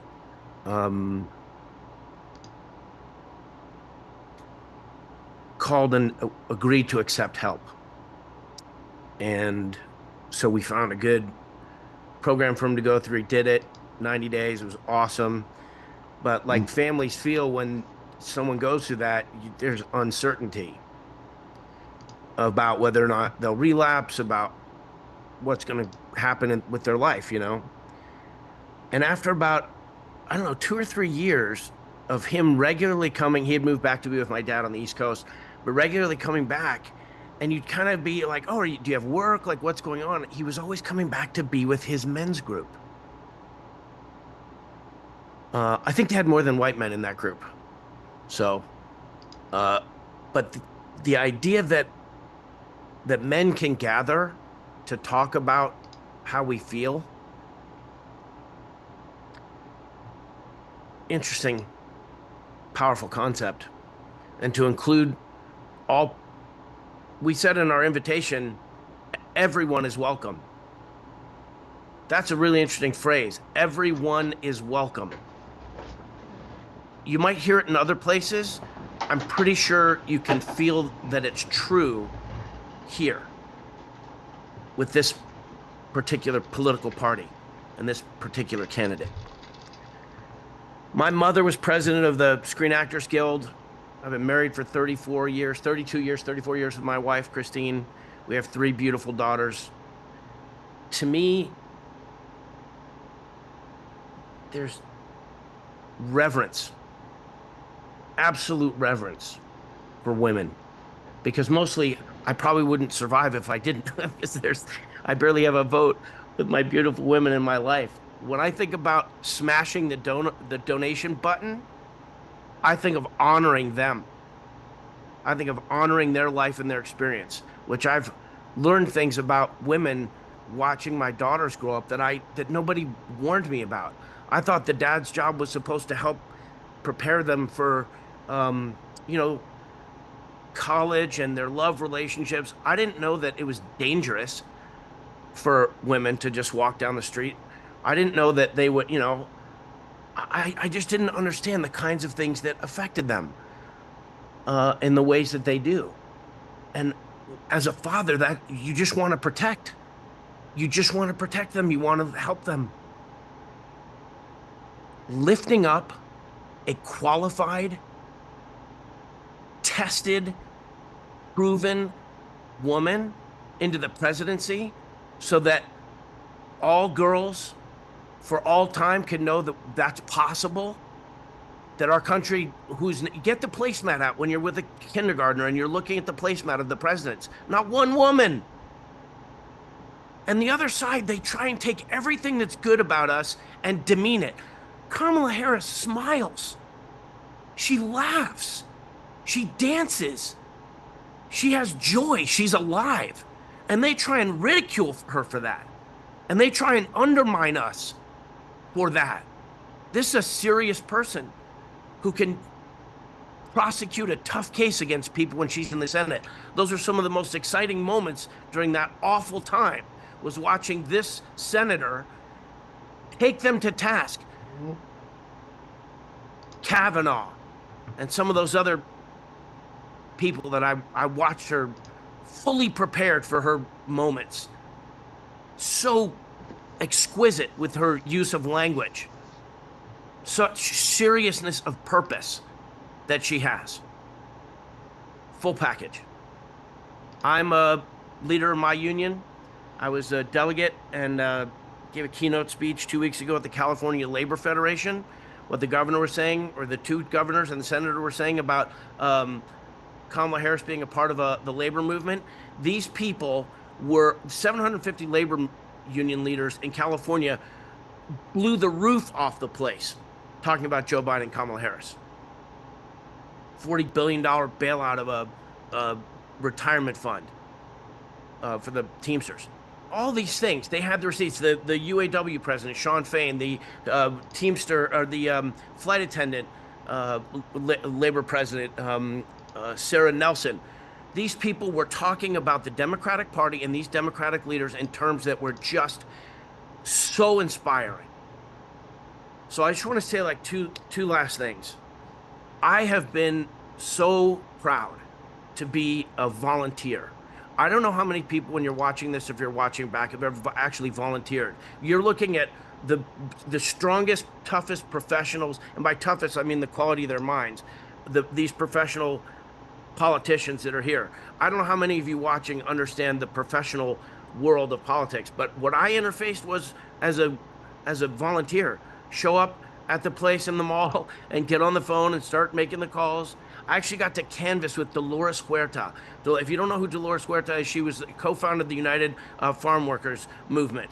And I went door to door with Dolores Huerta and I was looking at all the cameras that were following us and thinking about what I was going to say. Dolores wanted to make sure that the person whose door we were knocking on knew where their polling place was and knew what time knew what date it was. And if they didn't understand, she took whatever time it took to explain it to them. Details matter. Caring about the details with each my father always told me every human interaction is sacred.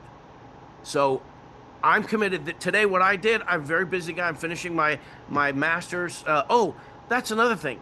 I've learned getting my master's in public policy and public administration that the mid-level bureaucrat administrator in our country, they're heroes and they get totally overlooked by this process. And I'd like to have a president who actually cares about them, not who wants to cut all the funding to their department. Those people need support, these administrators. And finally, I would just say that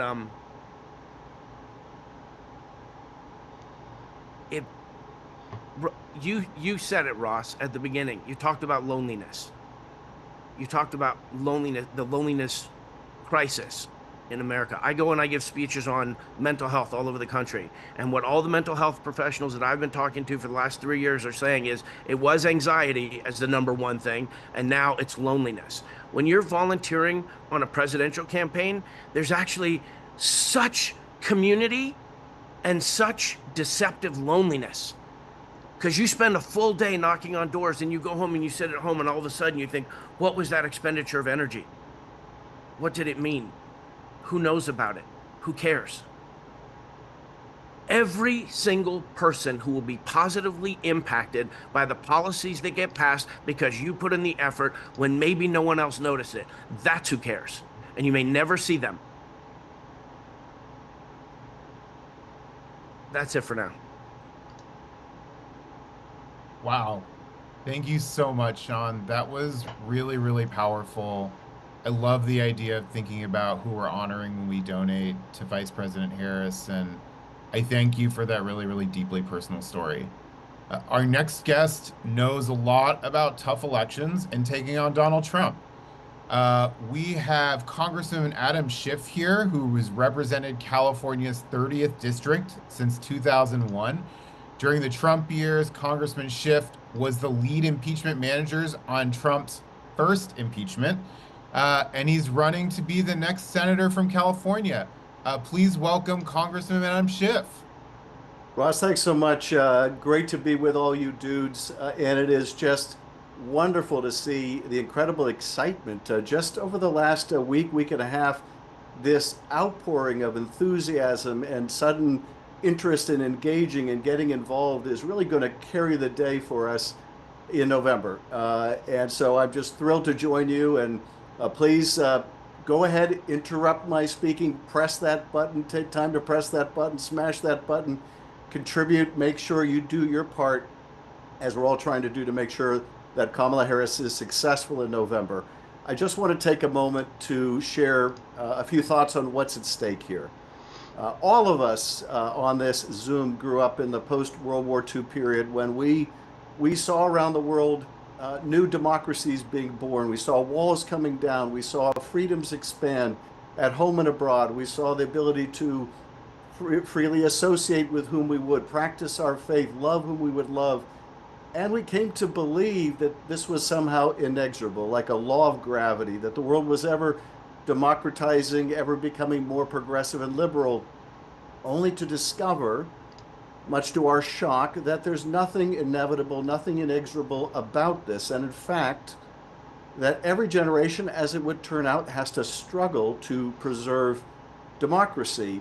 Thank God we don't have to go to war like our parents' or grandparents' generation had to. Thank God that all we need to do is get ourselves to the polls to make sure that we get out and vote, that we get our neighbors out to vote, that we get our kids out to vote, that we participate in our democracy. We are all going to have to answer to the generations come after, what did we do when our democracy was at stake? We have in Donald Trump someone who could give a damn about our institutions, our democracy, who only cares about himself. Somebody who says he wants to be a dictator on day one. Someone who says if you vote for him now, you never have to vote again. How in hell can that guy be a candidate for anything in this country? Someone who incited a violent attack on the Capitol, someone who wants to pardon all those criminals, someone who's a criminal himself. And I'll tell you how this is possible, because I've seen this in the halls of Congress, and that is he has so many enablers, so many people willing to go along with him in the pure desire to further their ambition. People like J.D. Vance. People like J.D. Vance, who recognized him as a potential Hitler, who described him as a cultural opioid, who said he was unfit for office, now rushing to be a partner in that unfit ticket. Robert Carroll, the historian, once said that power doesn't corrupt as much as it reveals. Well, power's revealed a lot about people like J.D. Vance and Mitch McConnell and Kevin McCarthy and so many others, willing to sacrifice everything they said they once believed in, all on the altar of their ambition and gaining power. But we have the ability to reinforce and strengthen and preserve our democracy.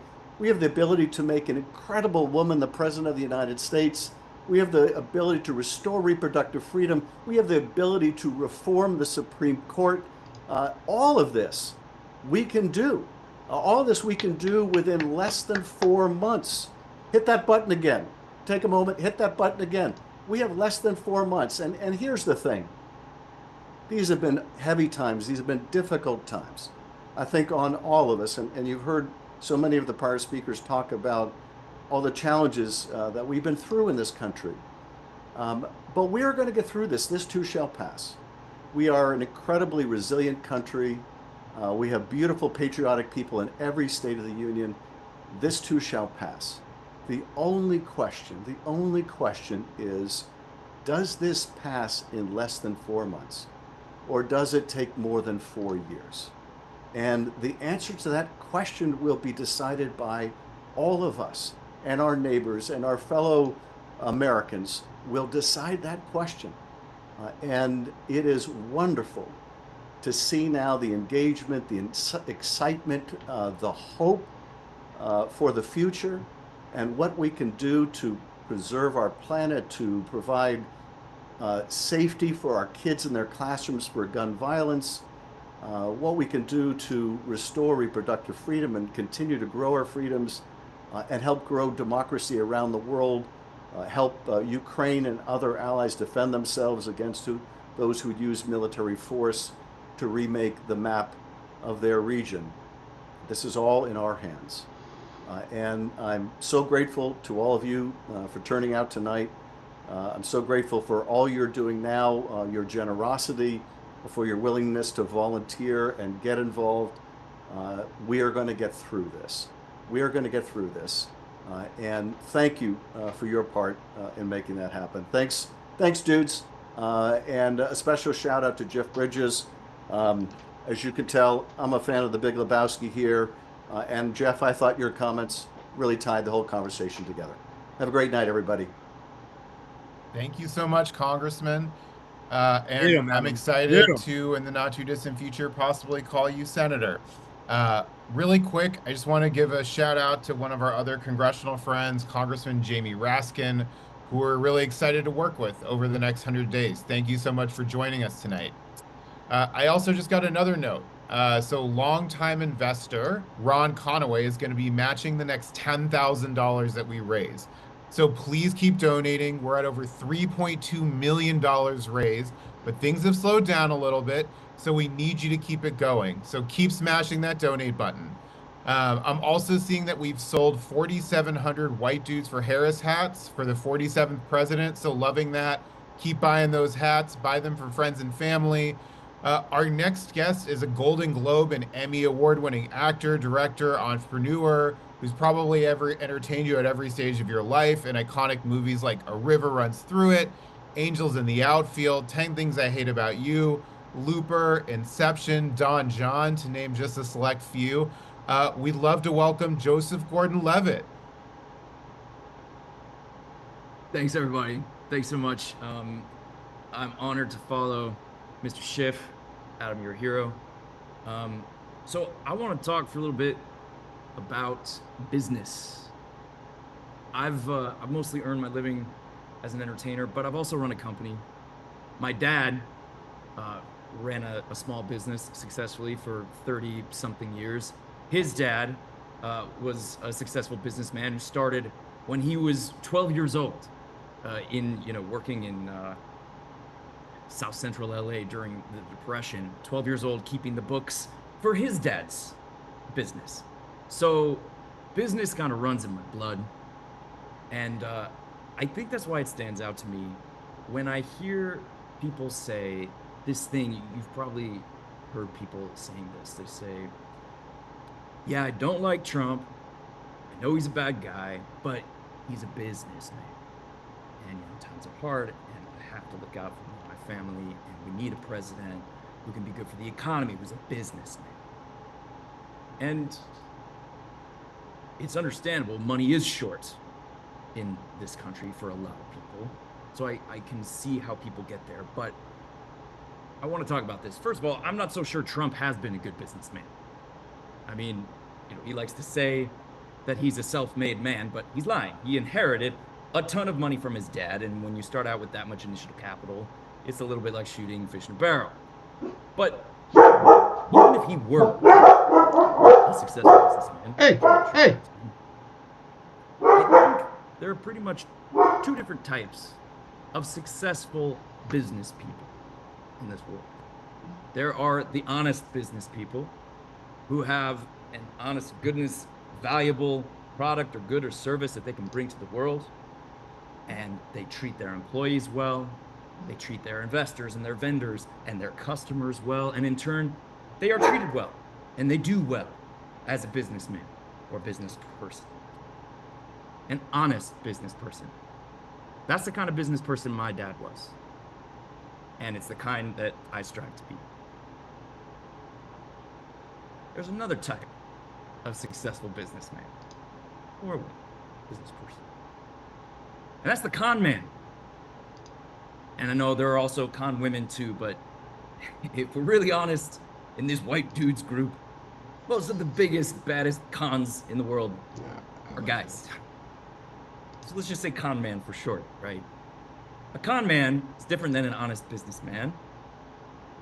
Might or might not have an honest to goodness product or service to offer the world, but it doesn't really matter, right?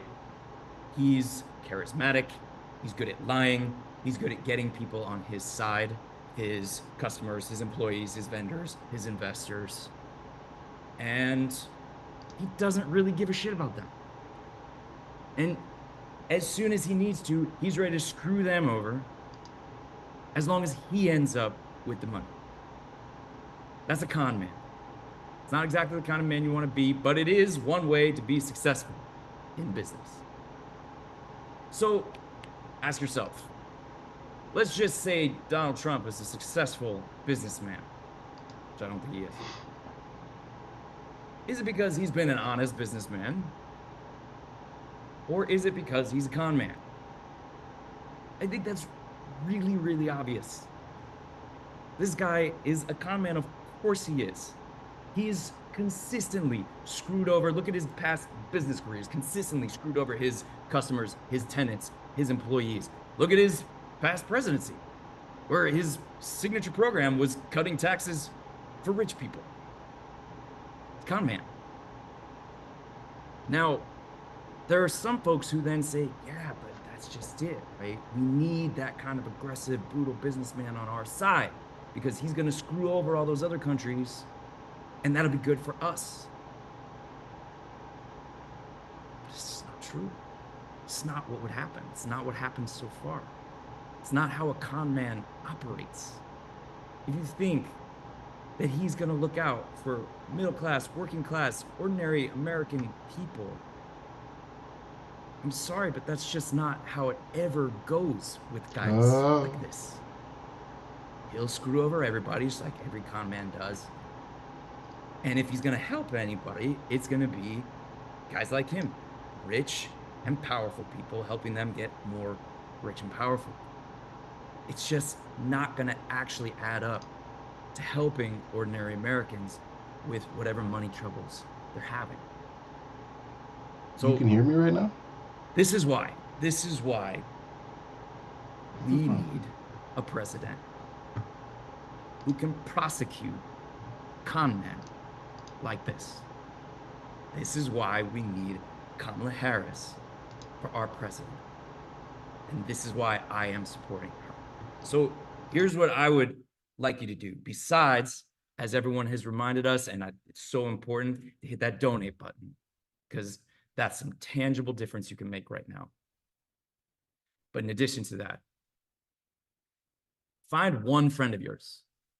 I bet you have at least one friend who you've heard this from, who you've heard say, no, I don't like him. He's bad. He's disrespectful.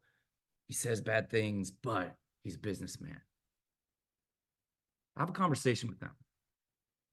Just dig a little deeper. See what's underneath that. Because I think if you actually spend any time thinking about it, not just sort of impressed by how he looks rich, you actually think about it, is this guy going to really help any Americans with their money troubles? I think it's really, really obvious that he doesn't put America first like that, no matter how often he likes to say it. Guy lies, puts himself first. That's what he does. It's what a con man does. So that's it for me. Thank you. Let's go, Kamala. Thank you so much for that. Really appreciate it. All right, everybody, we've got to get to $3.5 million in the next 15 minutes or so. We're at we're around 3.3 right now. So hit that donate button. I've got my phone right here. I'm also going to give $25 or whatever I can, whatever you can right now. Give. We also, I just saw literally came into my inbox 1 second ago that we just hit 150,000 people on the stream tonight. So thank you so much, everyone who's been on. Thank you for your support. Please keep sharing this out with folks because we've got amazing speakers to come. Our next guest is someone who's very important to me. He's a dear friend, one of the best organizers I've ever known. George Goehl has been organizing rural communities and has taught many of us what we know in his book, The Fundamentals of Organizing. George is a Midwesterner who has been organizing for decades. He's the former executive director of one of the largest organizing networks in the country, People's Action, and wrote the book for organizers. Please welcome my dear friend, George Goehl. Hey, Ross. Thanks for having me. Thanks for your leadership and courage pulling this together. A very big deal and big move. I've spent 30 years organizing working class people to come together across race and win. And there's one candidate in this presidential election who stands for working class people, and that's Kamala Harris. I grew up in southern Indiana, in a really white part of the state. And one of the towns we lived in has been so devastated by plant closures that literally every single storefront downtown has been closed. And just down the road a few miles, the same story, when 192 people who were struggling with addiction in a 4,000 person town contracted HIV in just a couple months. Later, I moved to Chicago and became an organizer on the West Side. And it was really just more of the same. Plant closures up and down one-time industrial strongholds. And like Indiana, the good jobs and factories that were once there had been replaced by despair and addiction. So you got rural white Indiana and Black and Latino neighborhoods in Chicago, two places that I think for many of us that we think of as a world apart, share many of the same hurts. So we've got working class people across race that are hurting right now. And working class people across race were hurting during the financial crisis. And there was one leader who especially stood up. In that moment, it was California AG Kamala Harris, who went toe-to-toe with the big banks, and she secured a $20 billion settlement to help save people's homes. Meanwhile, in Donald Trump, we've got a candidate who does not deliver for the working class, who doesn't even respect the working class, and does everything in his power to divide the working class. Nearly 40% of households in this country bring home less than $50,000. Not people, households, 40%. These are Black households, Latino households, Native, Asian, and white. There is nothing that the right wants less than going up against a working class coalition that is Black, Latino, Native, Asian, and white, because that coalition wins. That's why they're hell-bent on picking off working class voters in places like I grew up, especially white voters. But in 2020, 32% of Joe Biden's 81 million votes, 32% came from white people who didn't go to college. Working class white people were a big part of the coalition that defeated Trump in 2020 and are going to be essential to doing it again in 2024. So I just say to all the white dudes on this call, be organizers. Go organize your family, go to your friends, your coworkers, your neighbors, and talk to people and have hard conversations and make it clear who's going to show up for the working class. Thank you. Thank you so much, George. Really, really appreciate you for being here.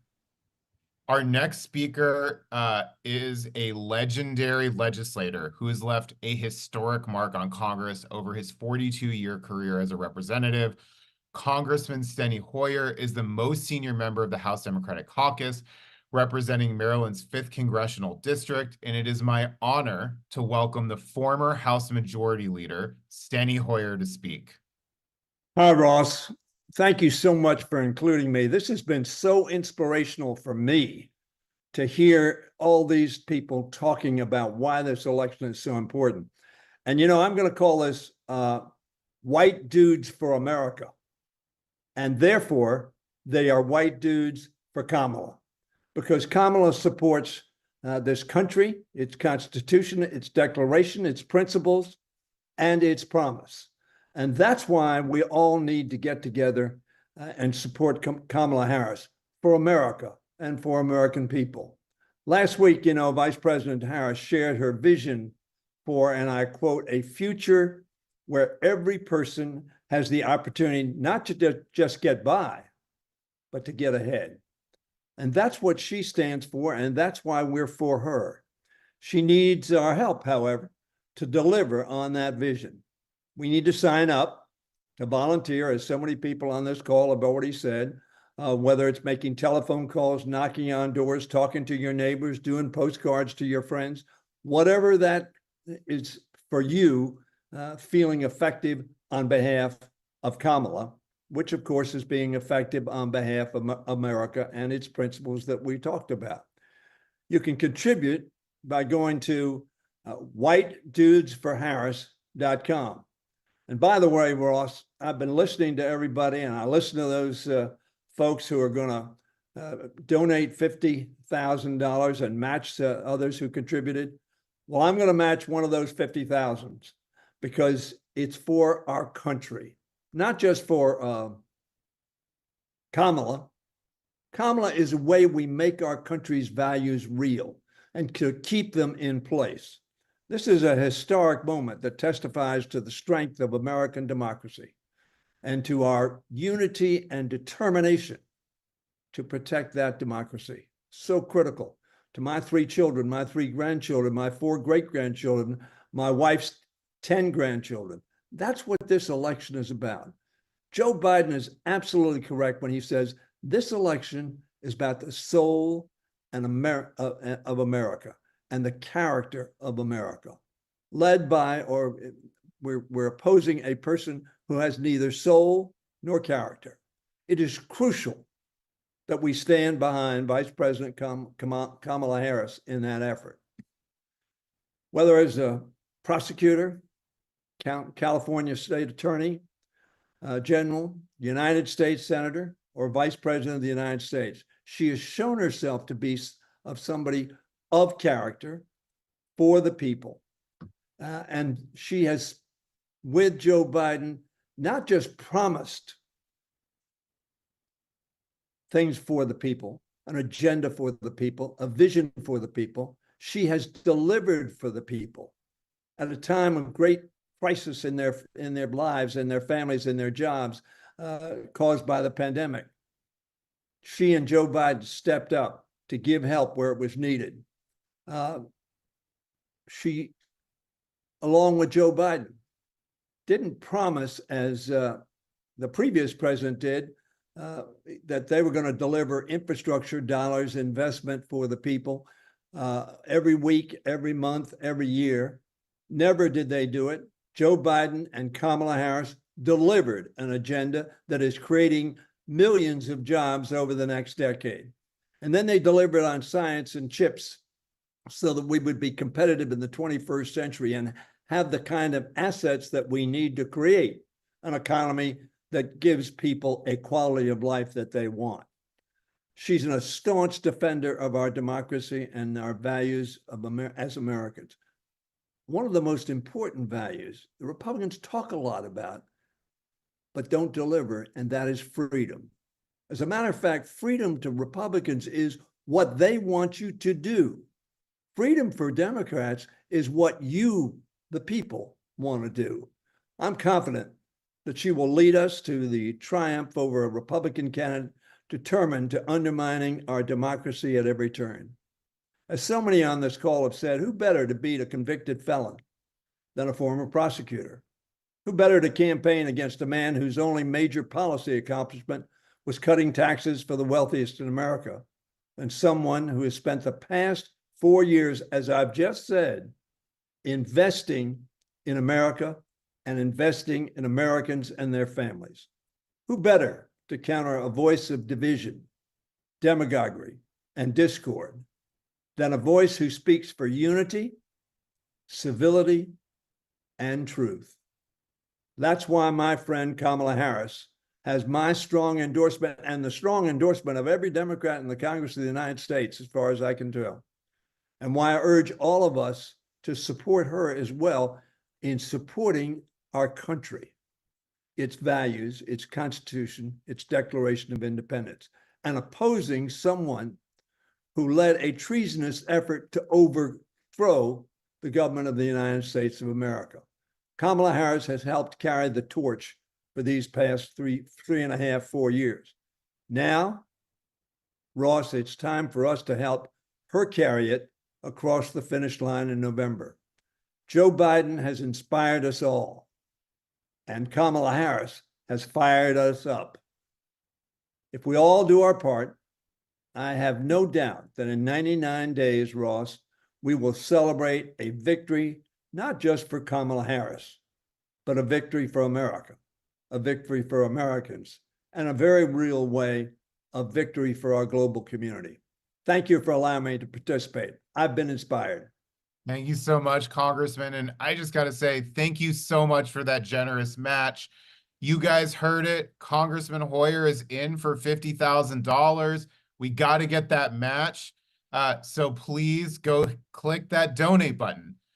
Our next guest has played a huge part in a lot of our lives as an actor. He doesn't really need an introduction. So I'm just gonna take this moment to welcome Mark Hamill to speak.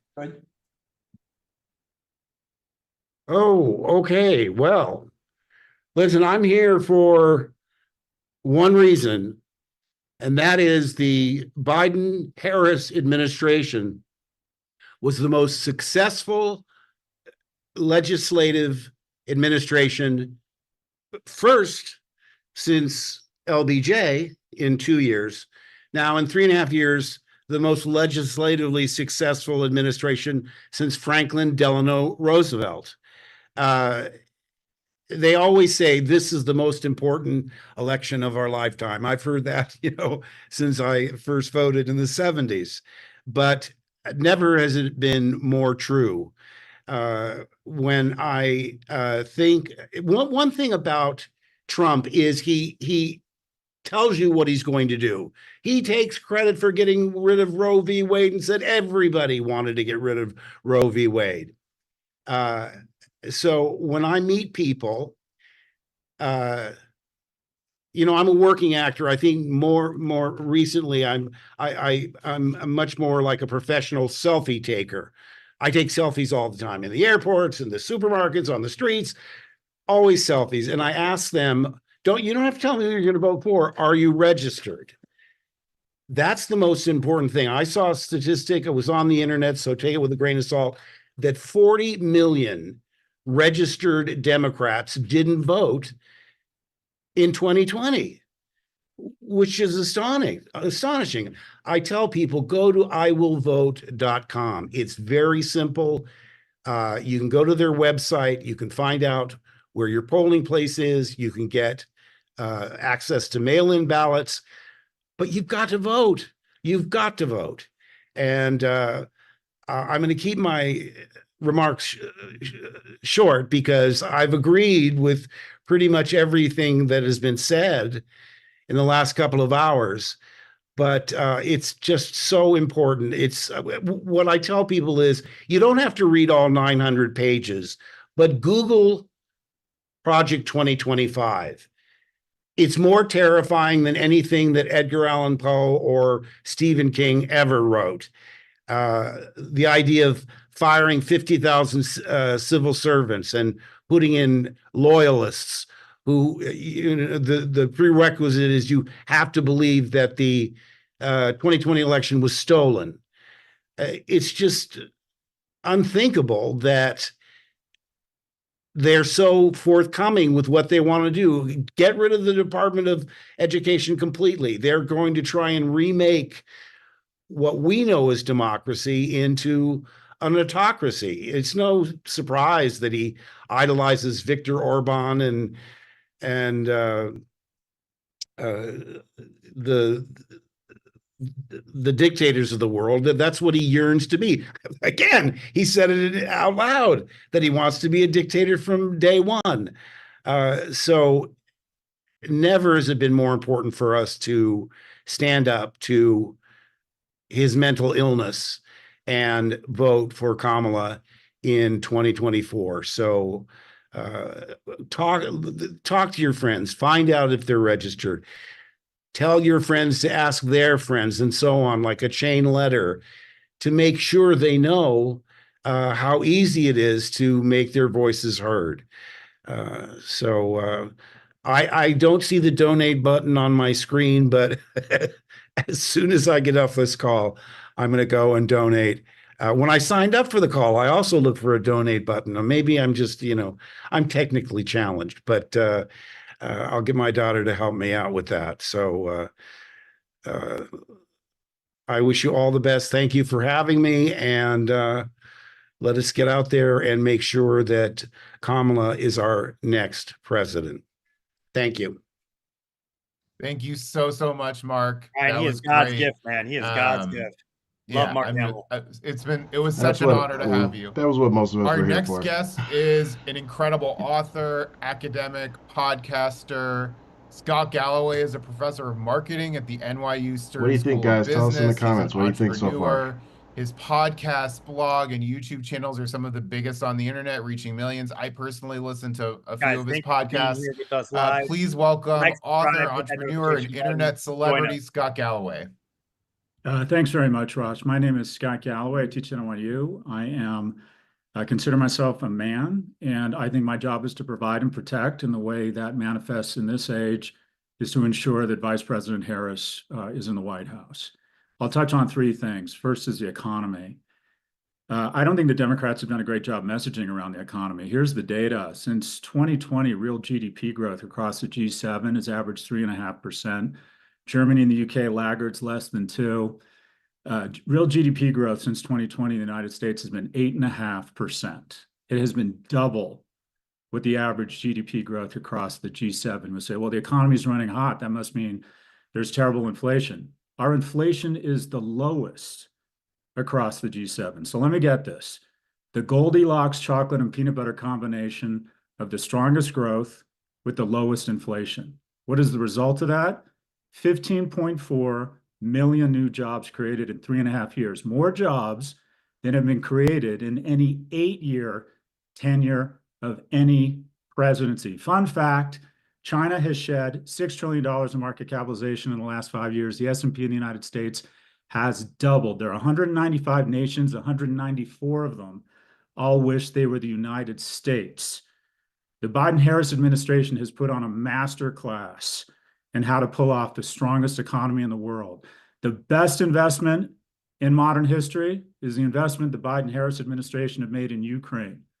For $60 billion a year, approximately 10% of our military budget, we have taken out a third of Russia's kinetic power. We have defanged the ridiculous notion that this was a ferocious army, and we have given Xi real pause not to invade Taiwan. And most of that money has come back to red states, to manufacturers and weapons suppliers. This is the greatest investment in the history of the modern economy. As a Jew, a proud Jew, I was rattled by the events of October 7th. Quite frankly, I was very disappointed in some of the rhetoric coming out of the far left of my own party. I haven't become a one-issue voter, but I'm very concerned about Israel. And here's the bottom line on Biden-Harris as it relates to Israel. No one has been a more steadfast ally of Israel than Biden-Harris. Within days of October 7th, the Hamas was hoping to inspire a multi-front war. The Biden-Harris administration immediately deployed 2 carrier strike forces and told Iran and its proxies to sit the fuck down. Nobody has been stronger on Israel than Biden and Harris. And all this tough macho talk about the notion that finish the job. Well, guess what? In addition to winning this war, which we will, we need an enduring, lasting peace. And who do you trust to figure out the nuance and the diplomacy of a lasting peace in the Middle East? Secretary Blinken, Secretary Austin, and President Harris. This is how we Zionists get an enduring peace in the Middle East. Finally, I raised 2 boys. I should say I'm raising 2 men. Whether we want it or not, the president is the premier role model for young men and women around the world. I am entirely certain President Harris would never mock the disabled. I'm even more certain that a President Harris would not have sex with a porn star and then try and cover it up illegally with campaign funds. I'm entirely sure that a President Harris will have one marriage and be a wonderful mother. For all of those like me out there whose stepmother played a wonderful role in their lives, she is a wonderful mother. I invite all of you like me who have spent the majority of their life talking the talk but not walking the walk to decide if this is a principle, not just an opinion. And the difference between the two is to sacrifice. So I want to do that right now. There's different ways to contribute your time, your treasure, and your talent. I'm going to match that $50,000, or I'm going to put up a $50,000 match, but I'm a selfish person. I need something in return. One of my heroes is on this call, and I'm asking this hero to turn on his mic and say the following in exchange for $50,000, and that is the following. I'm Luke Skywalker. I'm here to rescue you.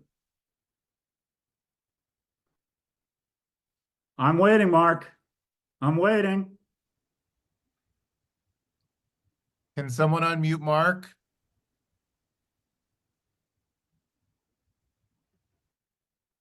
Can we unmute him? There we go. I'm Luke Skywalker, and I'm here to rescue you, Mr. Galloway. You've got it. Thanks very much. I'll finish where I ended. My name is Scott Galloway. I teach at NYU. I am a man. We protect and we provide. That is what we do. Thank you so much, Scott. I love Thank you, fucking Mark. Scott. That was awesome. I appreciate Mark both of y'all. That was awesome. We are about $28,000 away from hitting 3.5 million. So please keep hitting the donate button. Oh, that was cool. If you're inspired by Mark Hamill, Y'all are coming awesome, back by the on way. We got again for 1,000 us, people hit that watching button. on YouTube. Up We got next, it's my honor to 20-something thousand on introduce Twitter. Congressman Y'all are Ed freaking Swalwell, amazing. who Save the represents galaxy. the And that's just us. Congressional District That's in just California.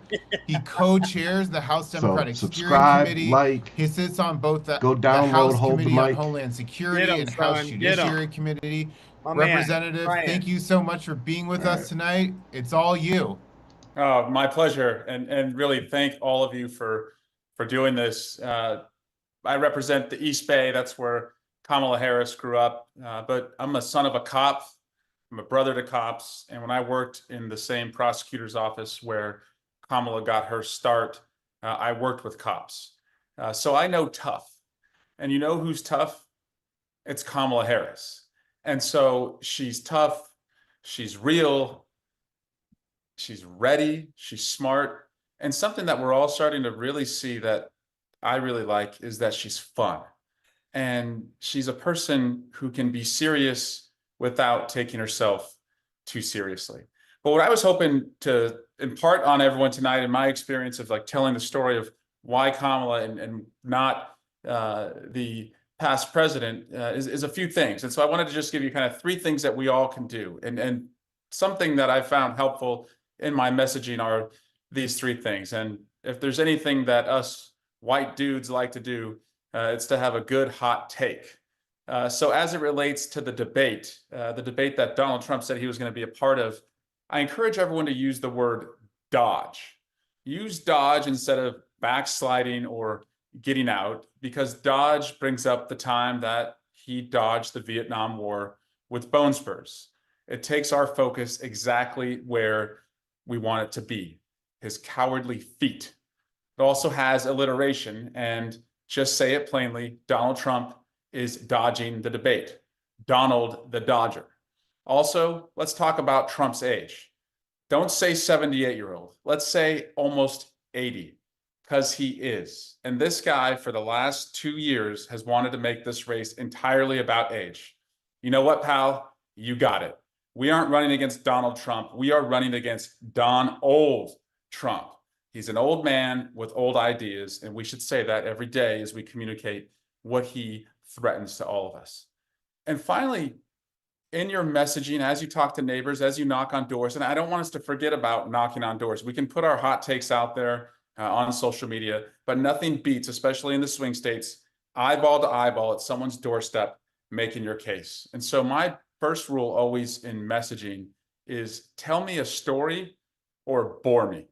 Tell your story as to why you're supporting Kamala and why we can't have Trump. I'll tell you, from being a prosecutor and seeing people come through the district attorney's office, Donald Trump bragging that he's going to beat Kamala Harris so easily, I've seen other people think that. Other sexual predators and rapists think that. So to Donald Trump, I say, if you want to find out how this movie ends, you should go ask them, but you're going to have to go to a prison to do it. So bring your own story and personalize it to you.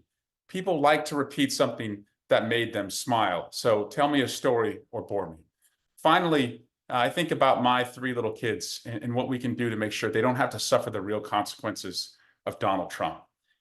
Recently, I walked in a parade in my hometown of Dublin, California, and we always pass out rubber duckies in every parade. It was the first parade that I asked my children to join me. And so I had my 7-year-old and my 5-year-old, they're working the parade, they're passing out duckies. And my 7-year-old Nelson walks up to a little girl to give her a little rubber ducky with the campaign logo on it.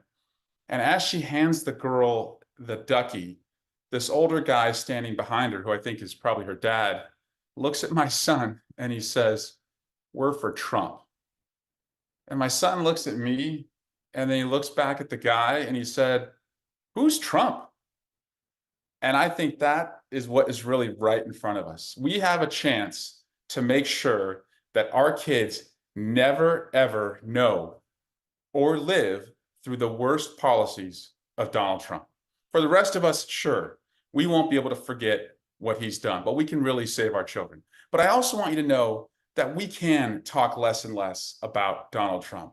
We've had MAGA idiots and violence for so long now. You may think that that's going to be with us forever. We're wrong. It won't be. He's had an evil charisma and a 14-year-long political ad in the television show that he ran. But I promise you, if we beat Trump in November, we will finally have extinguished this MAGA madness forever. Because you can't just be an asshole and ride to be the GOP nominee. If you don't believe me, just ask Ron DeSantis. So let's do this. 99 days to go, dudes. Let's have some fun, though. And something I learned in sports growing up, the team that always has the most fun wins. And I'm having a lot of fun tonight. 99 more fun days to go. Thank you all. Thank you, Congressman. Let's go. Also, offline, I'd love to find out where you got that shirt. It's awesome. Our next guest as a scene stealer in Lioness, House of Cards, Jack Ryan, in almost 30 years as a successful working actor. And though he often plays a villain, he's an all-around good guy, is active in supporting services for our elders, making our country better. Through his advocacy, he's been able to ensure critical legislation to help give older adults and caregivers the support they need in their communities across the country. Please help me wish a warm welcome for actor and activist Michael Kelly.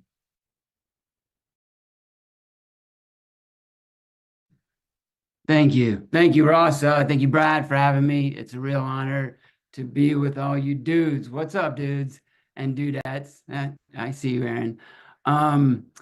It's a real honor to be here, honestly. I have such admiration and respect for all of you guys who spoke tonight. I'm blown away by what's happening and the 150,000 people jumping on this.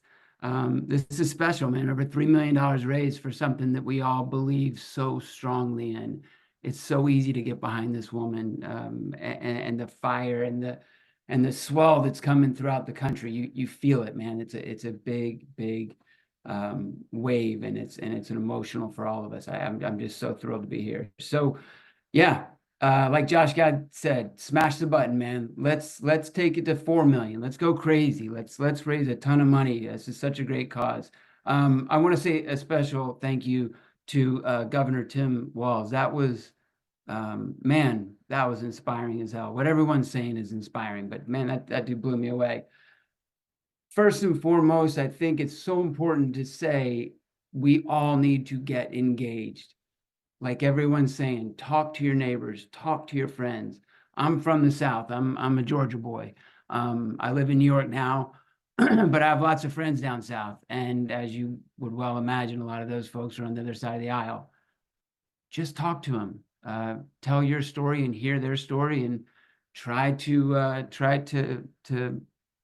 to switch them over to your side. You know, I hope that Professor Galloway, I'm a huge fan of yours, buddy, and I hope that you will take those 3 points that you talked about and blast them out on an email to all of us, because you are so good, man, and so on point with that messaging.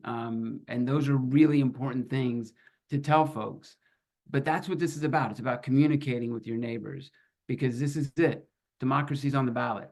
I truly believe that. I've been saying it for a long time, and people are like, oh, you're a fatalist. I'm not. I believe it. Democracy's on the ballot. And this is as consequential of an election, I think, as we will likely see in our lifetime. So we got to do our part. For me, I'm not just doing this for myself. I'm doing this for the women in my life. I'm doing this for my mother, for my wife, for my daughter, for my sisters, and for all their daughters. These women, they need us right now. It is up to us. They're going to be there on the day. It's up to us to be there. And it's up to us to get other white dudes to be there. Because like everyone said earlier, it's the white dudes who let us down in 2016. It's the white dudes who typically let us down there. It's up to us, man. We got to get out there, and we got to talk to our brothers, and we got to get the message out. This is too important. So that's all I got to say. I like the selfie idea too. I'm sure I don't take nearly as many selfies as you do, but I take a fair share of selfies, and that is a fantastic idea. And I'm going to take that, Mark Hamill, and I'm going to use it every single time. You said it, iwillvote.com. That's what every person who takes a picture with me will hear me say from now on. So let's get out there, brothers. Let's do this, man. Let's come together and get fired up, man. I love you all. Thank you so much for having me. It's a real honor. Hell yeah. Thank you. I also want to say, y'all, I just saw that we have over 60,000 individual contributions that have been made since we've been on this. That's incredible. We have over 166,000 people who've tuned in to watch this live stream. That's also just so incredible and honestly super inspiring. I'm having an awesome time. And our next guest is going to bring even more fire. I'm going to give a shout out to He is one of the biggest names in music. Lance Bass is a singer and actor. We also know him as a member of NSYNC, solid trailblazing LGBTQ activist. More importantly, Lance's TikTok with VP Harris has racked up over 38 million views in the last 48 hours. Like all of us, he's ready to say bye, bye, bye to Donald Trump. I can't believe I read that. Please welcome Lance Bass to speak. Thanks for having me, Ross. Yeah, I mean, we shot that video a month ago, and I had no idea how relevant it would be today. So thank God. I mean, thanks for having me, everybody. I have my daughter here because I just wanted her to see all these amazing faces and be a part of democracy because she's one of the reasons I am doing this today. I am doing this for her future and my son's future. As a diabetic, as a gay married man with children from IVF, co-chair of the Environmental Media Association. Everything I am is opposite of what the Trump campaign stands for. And that is why I want to be heavily involved, this year. Like many of you on this call, I wasn't very hopeful for this election and the future of our country. And this exciting turn of events in the last few weeks has really changed that for me and so many people. And to see how invigorated everyone is, it's just been so incredible. I am so hopeful right now. I met Kamala Harris over 15 years ago at dinner. And I just remember once I shook her hand, I told her, I feel like I just met the future president of the United States. And I cannot believe we are here today. I'm not saying I'm psychic, but I might be a little psychic. But I've been thinking a lot about this upcoming election and why it's so important to support Vice President Kamala Harris. As a white guy, it's easy to think these issues don't affect us directly, but that's exactly why we need to pay attention. Harris's leadership and her commitment to justice are exactly what we need right now. She's faced so many challenges and has always stood up for what is right. And this is a pivotal moment for our country. And supporting her means pushing for a future that is fair and inclusive. And let's not forget the Supreme Court. I would not have my marriage right now if it wasn't for the Supreme Court we had. If that was up to them today, there's no way I'd be able to be married to the man I love, or probably not have the kids that I have today. And for us, this isn't just about politics. It's about recognizing our privilege and the role we can play in making things better. And we need to back leaders who are committed to real change and equality. And Harris represents those values, and supporting her is more than just her. It's about standing up for justice and fairness. And we have a responsibility to use our voices and our influence to help shape the kind of society we want to live in. So let's come together. Let's support Kamala Harris. We can make a difference by organizing, talking to our friends and family, making sure everyone understands what is at stake. This is our chance to help build a more inclusive future for everyone, and it starts with us. Like everyone has said, which this panel has been incredible. I'm so honored to be here. I see so many familiar and friendly faces. Not only do I love you for your body of work, but you're just good people, and I'm just honored to be with you all. But volunteer. Just please volunteer. This is the perfect opportunity to teach your kids about civics. Volunteer as a family, any level that you can. Make this fun for them, and don't forget to send all your loved ones to like vote.gov or iwillvote.com just to make sure that they're registered. So many people just forget, oh my God, I'm not registered. So, just make sure everyone is registered. Talk to your loved ones. It is all about those personal stories. And guys, we got this. I believe in this. And I just appreciate every single person that is tuned in today and donating. So again, donate, donate, donate. Thanks for having me, guys.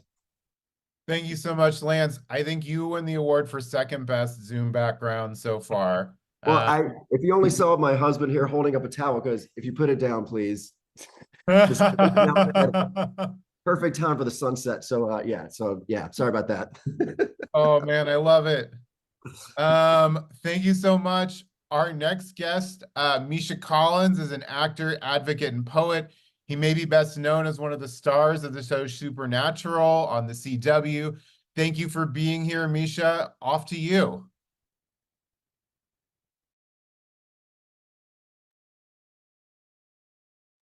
You'd think that after watching 50 people not unmute themselves, I would unmute myself, but I failed to do so. It's so exciting to be in a political Zoom call with a bunch of people and feel fired up and enthusiastic and optimistic and hopeful. It has not felt like that for a long time, and it is just good for the soul to be amongst you all. 99 seems to be a magical number here. We have 99 days until the election. Also, it has been 99 years that the largest collection of white men in America, the record has been held for the last 99 years by the Ku Klux Klan. 30,000 of them descended in 1925 on Washington, D.C., and it is a truly wonderful thing for us to be unseating the Klan with our group here tonight. We are, it sounds like more than 5 times that number of people have showed up to this Zoom. So congratulations, all of you, for showing up. When I first saw the white dudes for Harris byline, I thought, oh, that's a little cringy. And I realized my own bias, which is we hear about white men congregating and we think of tiki torches and AR-15s and the Klan. And I think it's a really beautiful opportunity for us to take back that identity from those bands of bigots and misogynists, because they don't define who we are. I just want to invite you for a second to join in a little thought experiment with me. Wouldn't it be great if at some point in the near future, an audio tape were leaked of some women engaging in locker room banter where they're saying something like, I hate to stereotype, but in my experience, white men, they tend to fight for democracy and access to healthcare and civil rights and human rights and environmental justice and economic equality and reproductive rights. And in my experience, white dudes tend to fight like hell to put women and people of color in positions of power and leadership. That's how I would love for all of us to be known in the future. I'm not going to take much time talking about the delta between Donald Trump and Kamala Harris, because I think that we're all on the same page here. We all know how high the stakes are here. But there are a couple of specific points that I wanted to raise. I remember back in 2016, 2017, having so many conversations with so many friends coming back from Thanksgiving or the holidays and reporting that they just can't talk to their MAGA relatives anymore. Their Trump supporting uncle in Pennsylvania, or their parents who had gone MAGA in Wisconsin. So many of these conversations stopped happening. And I would invite everybody listening right now to take this as an opportunity to revisit that thinking. A lot of people have already mentioned that people who vote for Donald Trump are not bad people for the most part. For the most part, they're people who've been, like Joseph Gordon-Levitt said, they've been conned into thinking that this magic elixir that Donald Trump is selling is somehow going to magically bring them out of this economically disadvantaged situation that they're in. And we need to understand that a lot of those people just need to have frank conversations with people who are willing to listen and share. And I would invite all of you to re-engage with those conversations with your relatives that you stopped talking to. Re-engage, follow again those friends from high school that you unfollowed on Facebook 5 years ago because you didn't want to hear their rantings anymore, and re-engage, because right now it's such an easy conversation to have. It's so black and white, and a lot of people are really single issue voters, and if you can break through to them, you can make a convert. I know a bunch of people are like, I'm not going to vote Democrat because, the Democrats, they were for vaccine mandates, and I'm just not cool with that. But when you hold that up in comparison to when you make the contrast between Donald Trump and Kamala Harris and clearly show the people that you're in conversation with that it is really a question of good versus evil, that it's a question of preserving our democracy or descending into autocracy, it becomes so much easier to persuade people. I mean, I think that in a sense, Mark Hamill, to evoke you again, it's kind of like somebody saying, I don't know, man, I think I'm just like Team Darth Vader because Luke Skywalker didn't have a cool mask. It's good versus evil, and it's an easy conversation to have. So let's start having those conversations again. That's my invitation to everyone. I know it's the most powerful tool that we have in our arsenal. And one more last invitation here.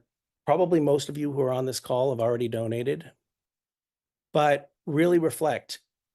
Can you afford to donate any more? Because it will be the best investment that you can possibly make. An investment in the Harris presidency is the best investment you could possibly make, and the return on those dollars will be innumerable. Thank you all. It's such an honor to be here. Thank you so much. It was really, really good to have you on. And thank you for the impassioned plea at the end. We are at a little over $3.5 million raised. If 40,000 folks on this call donated $20, I think that math works. Probably, I think $25. We can get ourselves at 2.5 hours. How long are you planning on doing this? So this? help us get there. Please don't check my math. We're just going with like it's almost right 8 o'clock here. Our next guest is all a former the way United States Senator, Ryan. That's Doug Jones. I guess. He, as a U.S. attorney, he took on the Klan and he won. And in 2022, President Biden tapped Senator Jones to help shepherd Justice Ketanji Brown Jackson's historic nomination to the U.S. Supreme Court through the Senate. Senator, we're so excited to hear from you.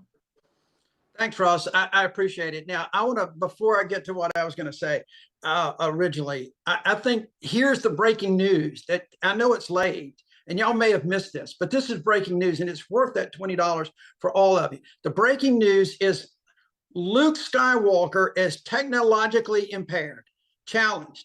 That is New York Post kind of shit, guys, and that is worth a lot of money. Okay, so donate right now so that the guy who saved the galaxy can get some technology lessons. All right, so look, I know it's late, and I appreciate everybody that's on the call and that's been on the call. I really appreciate it. The lineup of speakers has truly been remarkable. I'm not going to spend any time talking about my friend Kamala Harris, who I had the honor of serving with, who was a big buddy. We used to cut up. She's just an incredible person. You're here tonight because you know Kamala. I'm not going to talk about how weird J.D. Vance and Donald Trump are and how they're a threat to democracy. You are here because you know that. And you've heard incredible speakers outlining time and time again all of the things. That's why we are all here.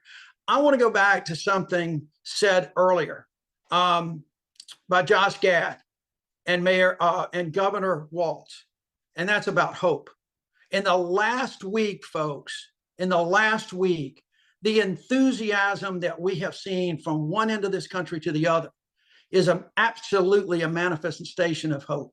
It is truly, people are grasping on to hope. And I got to tell you, that's something I can tell you I know a little bit about, because I bet you, I'd be willing to almost guarantee that 80–90% of the people on this call, if you're interested in politics, you can remember where you were on December the 12th of 2017, when the people of Alabama, after a year of Donald Trump, sent a guy to the United States Senate who was pro-choice, who was pro-civil rights, who had stood up to the Klan to put 2 Klansmen in jail for the murder of 4 little girls in a church in 1963.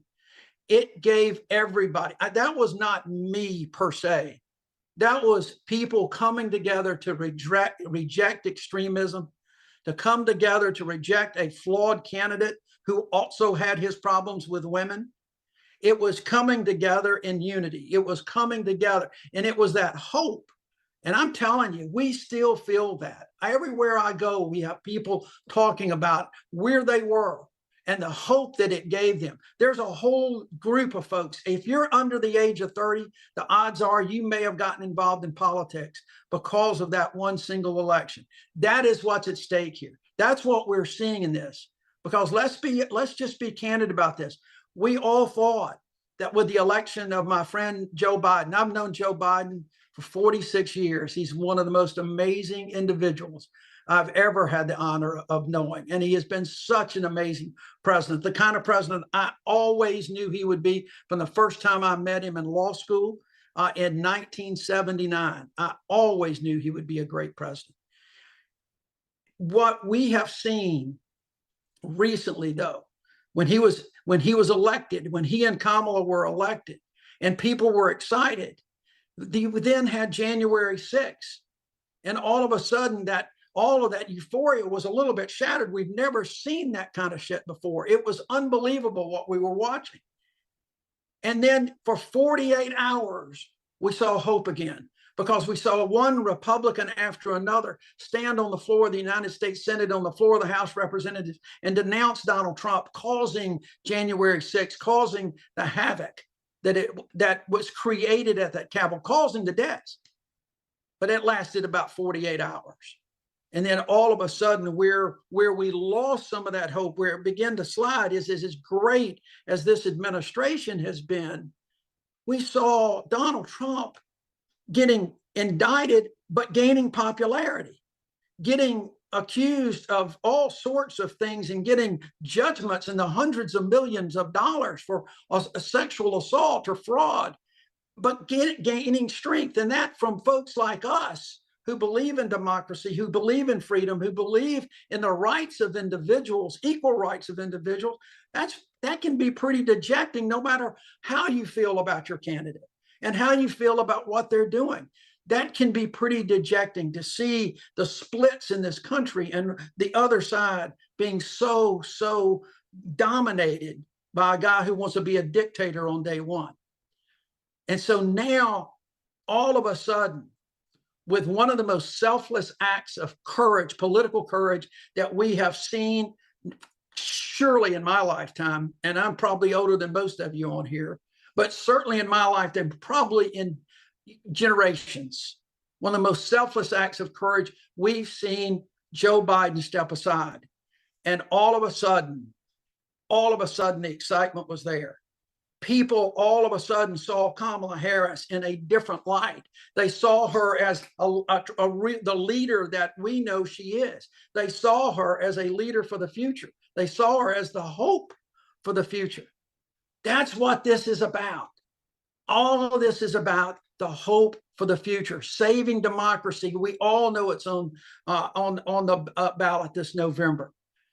And Kamala and whoever she picks as her running mate can save that hope, just like in 2017. The hope pushed us on the right side of history. That's where we can be once again this year. But it's going to take, as Governor Walz said, not just the hope, not just the enthusiasm, but executing a plan. You got to channel that hope into action. Your money and the $3.5 million we've raised tonight is just phenomenal, but there's more to do. There's got to be boots on the ground. We've got to get people engaged. You know, I had to tell you, this Zoom call has been pretty amazing. 160 some odd thousand people for white dudes. That's incredible. And it's been a series of these calls. And you remember in my election, the Black women who are the base of the Democratic Party were credited with getting me over the top. I won just by 20,000 votes or so out of 1.2 million. And it was this incredible surge of support from the Black women. Well, let me tell you something, guys. They're back and they are ready to roll, but they need help and they need us. They need everybody to pitch in financially and with your time and to volunteer. Go to thewhitedudes.com, hit that button, and let's make sure that we can get more money than we've got already. And I want to say that this final thing, because I know it's late and I'm trying to stay within my time, even though very few people on the call have. That's okay. I was a senator. I'm used to that kind of crap. So today I read, I don't know if y'all read the historian Heather Cox Richardson, but if you don't, you should get her newsletter. She's really amazing. And she said something today that was, I think, just incredible, because she talked about over history of how we have in America would get kind of complacent with democracy and things would happen and we would start to slide and things were happening and people were gaining control, but yet people would rise up and they would protect democracy and strengthen it even more. And she sees that in the moment that we are in now, particularly as it has evolved over the last week, because democracy is always a work in progress.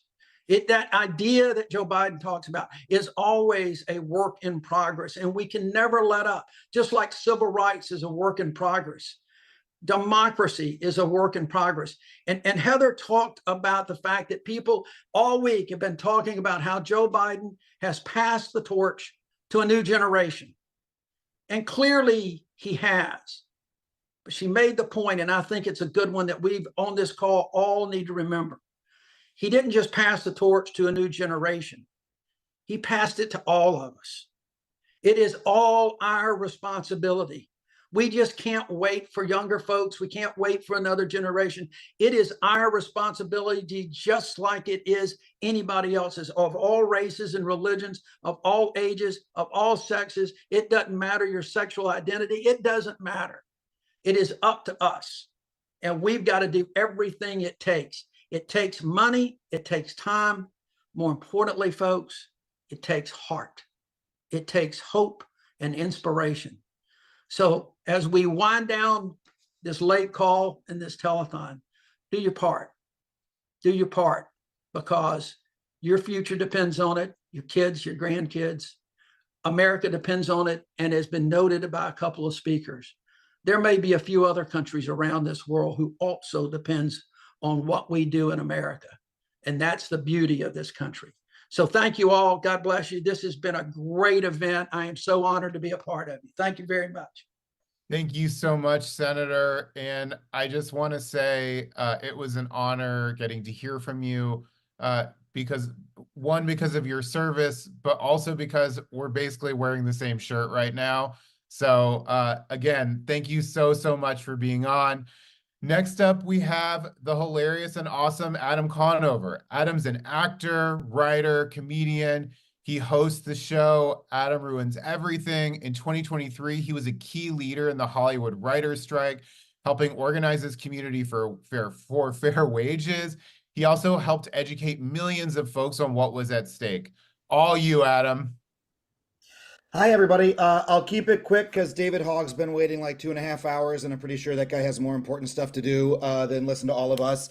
It'll be pretty hard following former Senator Jones, but I'll do my best.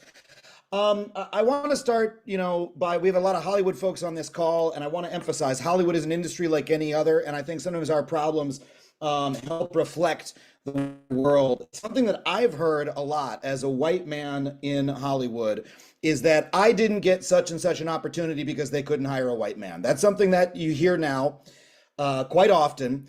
And when I'm told that, I tell the person, first of all, who told me that to fuck off, because that's racist and it's a lie when they tell you that. It's designed to divide people.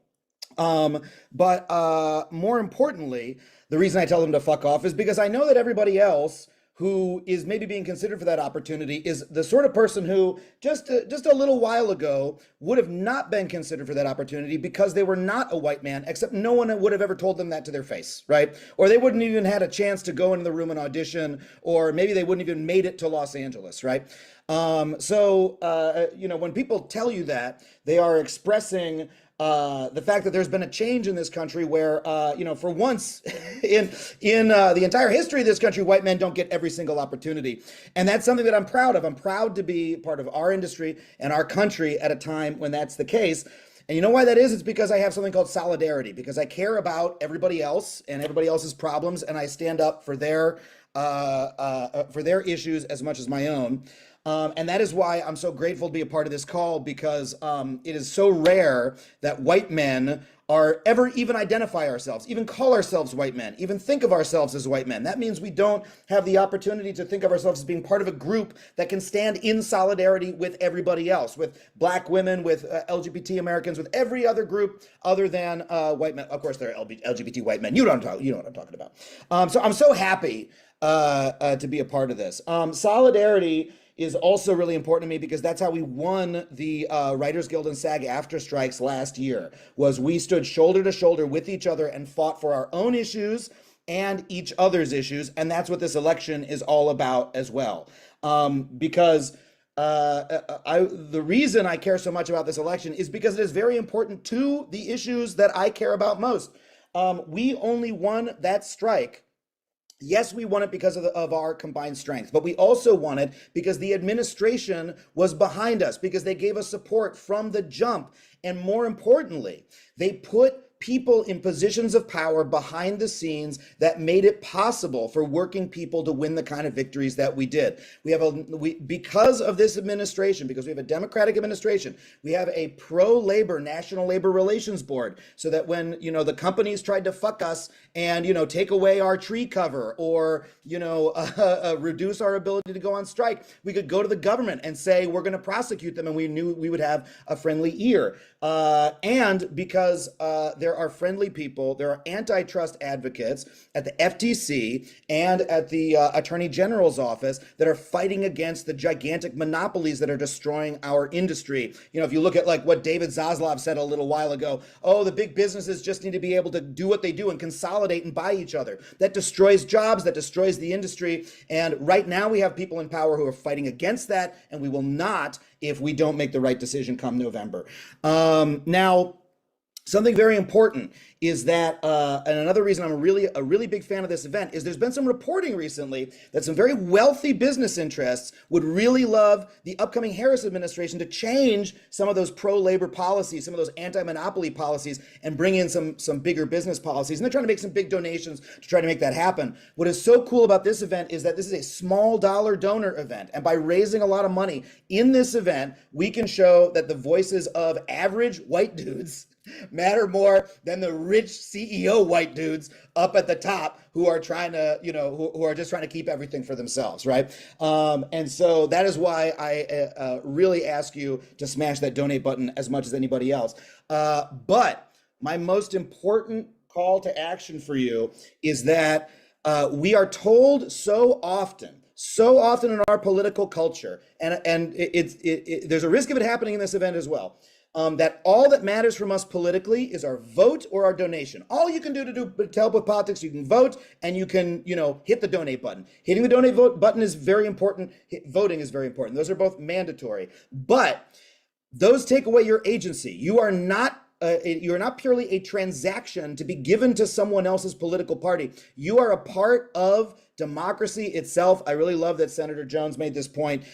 Democracy is us. That is what I learned when I was part of the strike, is that we made it happen together through beating feet, through walking back and forth on the pavement with signs. And so if you really want to have an effect this election, don't just donate, don't just vote, get the fuck out there and knock on some goddamn doors, especially if you live in Nevada, Arizona, Pennsylvania, any of those places, or an adjoining state. Get out there and actually do some work. That is, and not just for the presidential election, for your local races, go to your city council meetings. Participating in democracy is the most important thing you can possibly do. Of course, after you smash that donate button, and please do. Thank you so much. Thank you so much, Adam. We really appreciate it. We got 30. I'd make a joke about your remarks, but I'm scared you'll debunk me. A lot of love to you guys, believe man. I A lot just of read great that people one. here supporting the women. Y'all, there's still time to get your dude hats, for America right but now. definitely not the pointy ones. Like, subscribe, and give your dude cash, sign up your dude friends. You can buy a hat on the, hit the button on the website to go buy one. I think we've sold over 5,700 so far. Keep donating, please. In the last little bit, we've raised about $200,000. We want to get to at least 400 before we get off the call tonight. And now we're going to hear from our next guest, Tony-nominated actor Rory O'Malley. He is best known for his role as Elder McKinley in the original Broadway cast of Book of Mormon. Rory, thanks for being with us. And also, I just want to say you did a lot of organizing for this call, and I just want to say thank you for being an organizer. Thank you so much for having me. What's up, my white dudes? Ross, it was my honor to do anything for this call. I want to thank you and everyone who's been a part of it, and all of you who are on the call and who have donated that crazy amount of money. I'm in shock that this has happened. I'm here because I'm a dude. I'm clearly very white. I'm representing the pasty white contingency of the delegation. And I'm voting for Vice President Harris because she is the candidate that stands for justice, for freedom, and the future.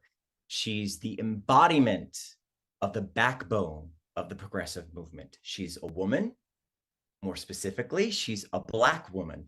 And Black women have been showing up to elect progressive white dudes for generations. And it's time we show up for them. So I'm challenging everyone listening to this call. Yes, donate, but please, please, over the next 99 days, volunteer. You volunteering as a white dude over the next 99 days will be so, so powerful. Make sure that these women who have been the backbone of volunteering for progressive causes see your face on phone bank Zooms. They see your face knocking on doors, standing next to them, having conversations about Vice President Harris. They need support.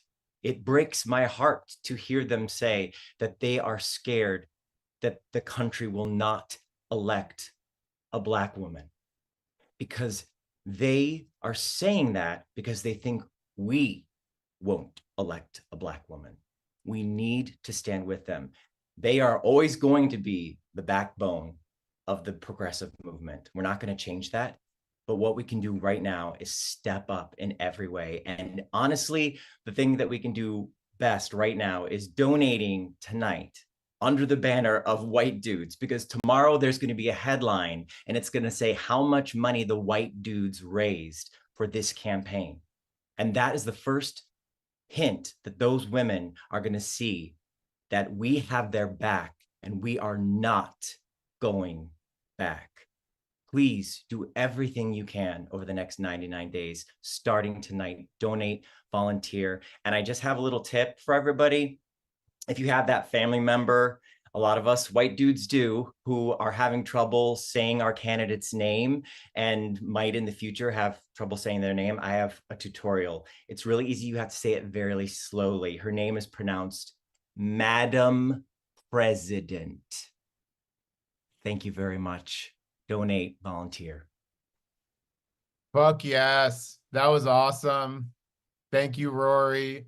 I just literally got a message as I was coming off mute. We have had over 180,000 people on the Zoom tonight. So thank you so much to everybody for making this a success. Thank you so much for your generosity. And also just thank you for digging deep and smashing that Act Blue link. We want to make the last part of this call the biggest of the night. Don't forget to grab the most essential man accessory of the season, the White Dudes for Harris dude hat. You can do it at whitemenforharris.com. Our next guest is Tim Daly. He's an actor and the president of the Creative Coalition, where he works to get other artists, producers, writers, and others to be effective advocates for change. And he was the voice of Superman in the animated series. So he's pretty perfect to speak to a bunch of dudes trying to be super. Wow. All right. Up next, Tim Daly. Hi, white dudes and everybody else on this call and everybody out there who's watching. Thank you so much for being here. Without further ado, smash. Just get on that button and smash.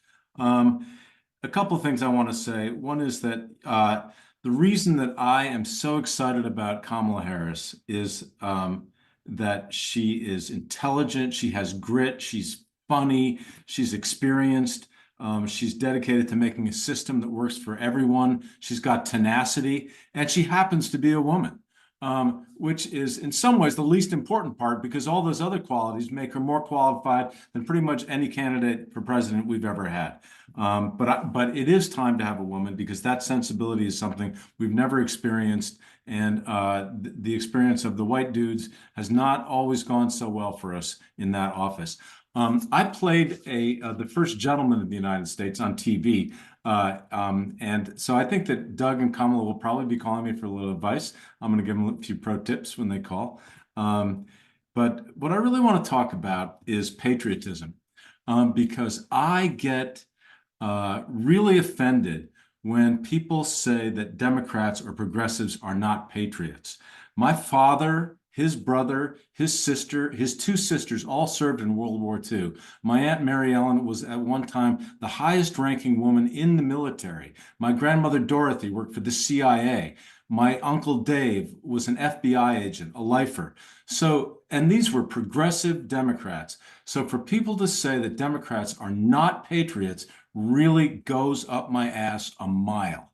And I think that it's time that we start educating the people that call us un-American, that we are not un-American. We are patriots. We believe in liberty. We believe in freedom. And I think we should also take back the flag, because I admit with shame that sometimes when I see people waving flags or drawing on flags, I think, oh, maybe they're MAGA people. Why do I do that?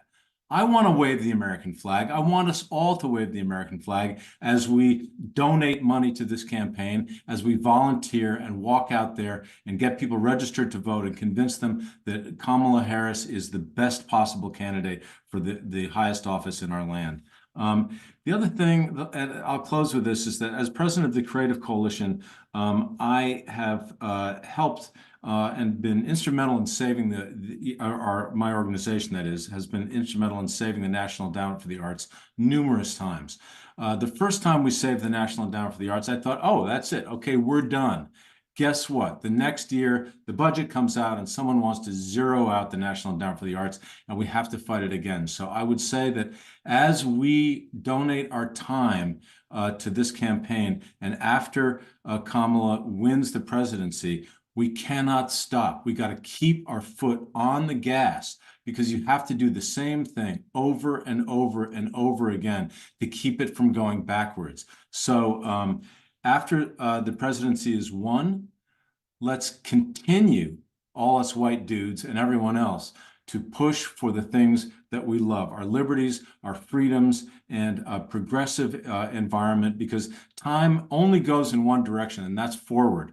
And as much as the other party would like to go backwards, it ain't going to happen, but it's up to us to protect our movement in a positive and forward and progressive direction. Thanks, everybody. Thank you so much, Tim. We really appreciate you being on here. And I do hope that you get a call about being a first gentleman on television. Our next speaker is David Hogg, who rose to national prominence as one of the most effective voices against gun violence after the tragic and shocking student shootings at Marjorie Stoneman Douglas High in South Florida. He has since distinguished himself as a fierce advocate for increasing civic participation Make sure you hit that among young subscribe people, button, and is the founder of Leaders We Deserve. and make sure you David, can donate you're if on, you're and able. also would love if you want to talk a little bit about Governor Walz as well. You know, I will, of course. Hey all, I'm so happy to be on here. But tonight I really want to start out by talking about my own experience and how I got started in politics. And it's a story of learning what hope really means. When I was in high school, I wanted to be a student journalist because I didn't like politicians. I saw all of them as corrupt and sucking in different ways and as being just totally inept. And I wanted to do hit pieces on them effectively. But over the past several years, I have had my own criticisms and distrust challenged by our own successes. After Parkland happened, many people told us as students, I was 17 years old. Many of my classmates were, 14, 15 years old, that it was terrible what happened to us. The pollsters and pundits would say this over and over. It was terrible what happened to us in Parkland, but Florida will never change gun laws. Things will never get better, and you guys are dumb for even trying. And we said, okay, watch us. And it wasn't because we were necessarily hopeful. It's because it didn't matter, right? I feel like there's too fine of a line between hope and delusion. A lot of the time, hope can feel delusional. In our case, we didn't care what people said was possible. We were going to change the things that people considered possible to make them possible in the first place. So we showed up at our state legislature, and we actually raised the age to buy a gun to 21 in Florida. And we passed an extreme risk protection order or red flag law that can disarm people that are at risk themselves and others. And people say all the time that criminals don't obey gun laws, and that's obvious. They're criminals by definition. They don't obey laws. But it's important to note the shooter at my high school was a criminal, but he was not a criminal mastermind. He was a 19-year-old former student who was able to be legally armed with an AR-15 and was able to continue legally owning that weapon despite threatening to shoot at my high school multiple times and being reported to law enforcement, the FBI, and other agencies over and over again. And because of the passage of that law after Parkland, that red flag law that can disarm people that are at risk to themselves or others with the right to due process and counsel, I've seen it impact my own life. My mother got a threat from the NRA, from a supporter of the NRA, that said, F with the NRA, and you will be DOA. And we used the law that we passed after Parkland to disarm the man that threatened to kill my mother. These laws save lives, right? The shooter at my high school, he was a criminal. He wasn't a criminal mastermind. He didn't have deep connections to the black market or the cartel or anything like that. He was a deranged and racist 19-year-old that wanted to go out and kill students and teachers. And that same law that may have very well saved my mother's life has been used over 12,000 times since Parkland. If we did not have the smallest amount of hope that anything could change, if we listened to those critics that said that nothing would be possible, my mother may not be alive today. So we have to hope, because lives are on the line. We have to believe that this change is possible.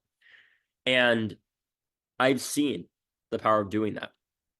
My family has been impacted in multiple ways by the decisions of the Harris administration, whether that's funding through the American Rescue Plan and other things like that helps to keep my mom employed, who's a teacher, through funds that were allocated through different programs passed under the Biden administration, whether that's through the PACT Act for my dad, who is technically a disabled veteran because of toxic exposure to jet fuel as a helicopter pilot in the Navy. My dad has had Parkinson's disease for the past 13 years, and now is more eligible for healthcare through the expanded VA benefits passed under the PACT Act that the Biden-Harris administration championed. And they passed the first federal gun law in 30 years that has been used over 800 times to disarm people to prevent people under 21 from buying guns like the AR-15 that were a known risk to themselves or others. And the challenge a lot of the time that comes with fighting for gun safety is that we're not going to know about the shooting that doesn't happen. But we do know that we are making progress on this. In the first quarter of this year, we saw the overall gun homicide rate compared to last year go down 20%. That's not anywhere near enough, but that is a hell of a lot more progress than we made under Trump, where oftentimes it was the opposite of that case. But we have to continue doing this work. Whether it's through the creation of the Office of Gun Violence Prevention that was done at the White House or more, we have to continue getting out there and showing up and showing that gun violence prevention, gun reform is a winning issue. And Kamala Harris has been championing that every single time that she's talked about this, talking about banning assault weapons, talking about fighting for stronger gun laws. We have to get out there and show that this is a winning issue because we know it is. Just recently, last election cycle, March for Our Lives elected our first member to Congress, Congressman Maxwell Frost, who was our first national organizing director. I literally hired him from my freshman dorm room in college to work for March for Our Lives. And then he went and ran for Congress.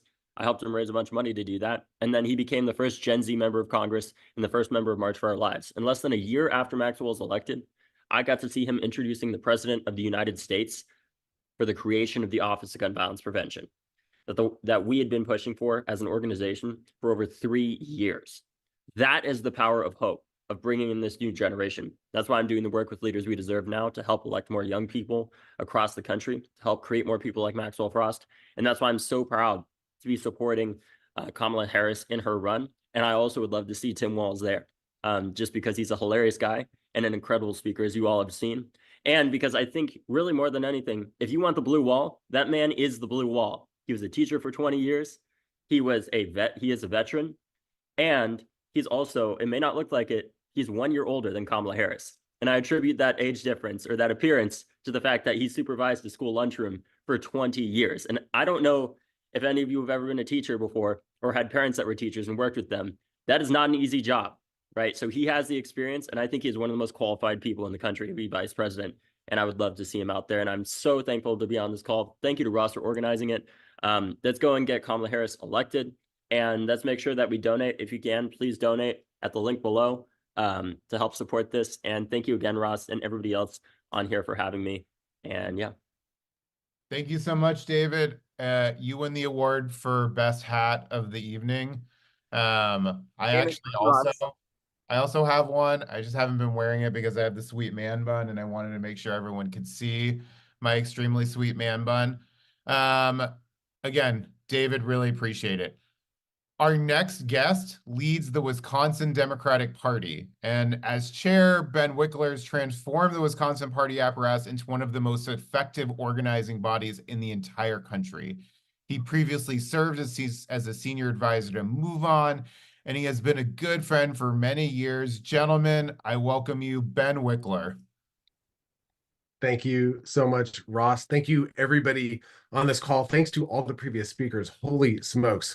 I believe I'm the last white dude, not the last dude on the call, but the last white dude on the call. And I'm proud as the last Wisconsinite speaker, proud to be a member of the Rainbow of Beige, as Bradley Whitford have it, who are here supporting Kamala Harris tonight. And I think tonight is living proof that white dudes are not a monolith, other than a ton of us having something we want to say, sometimes at length.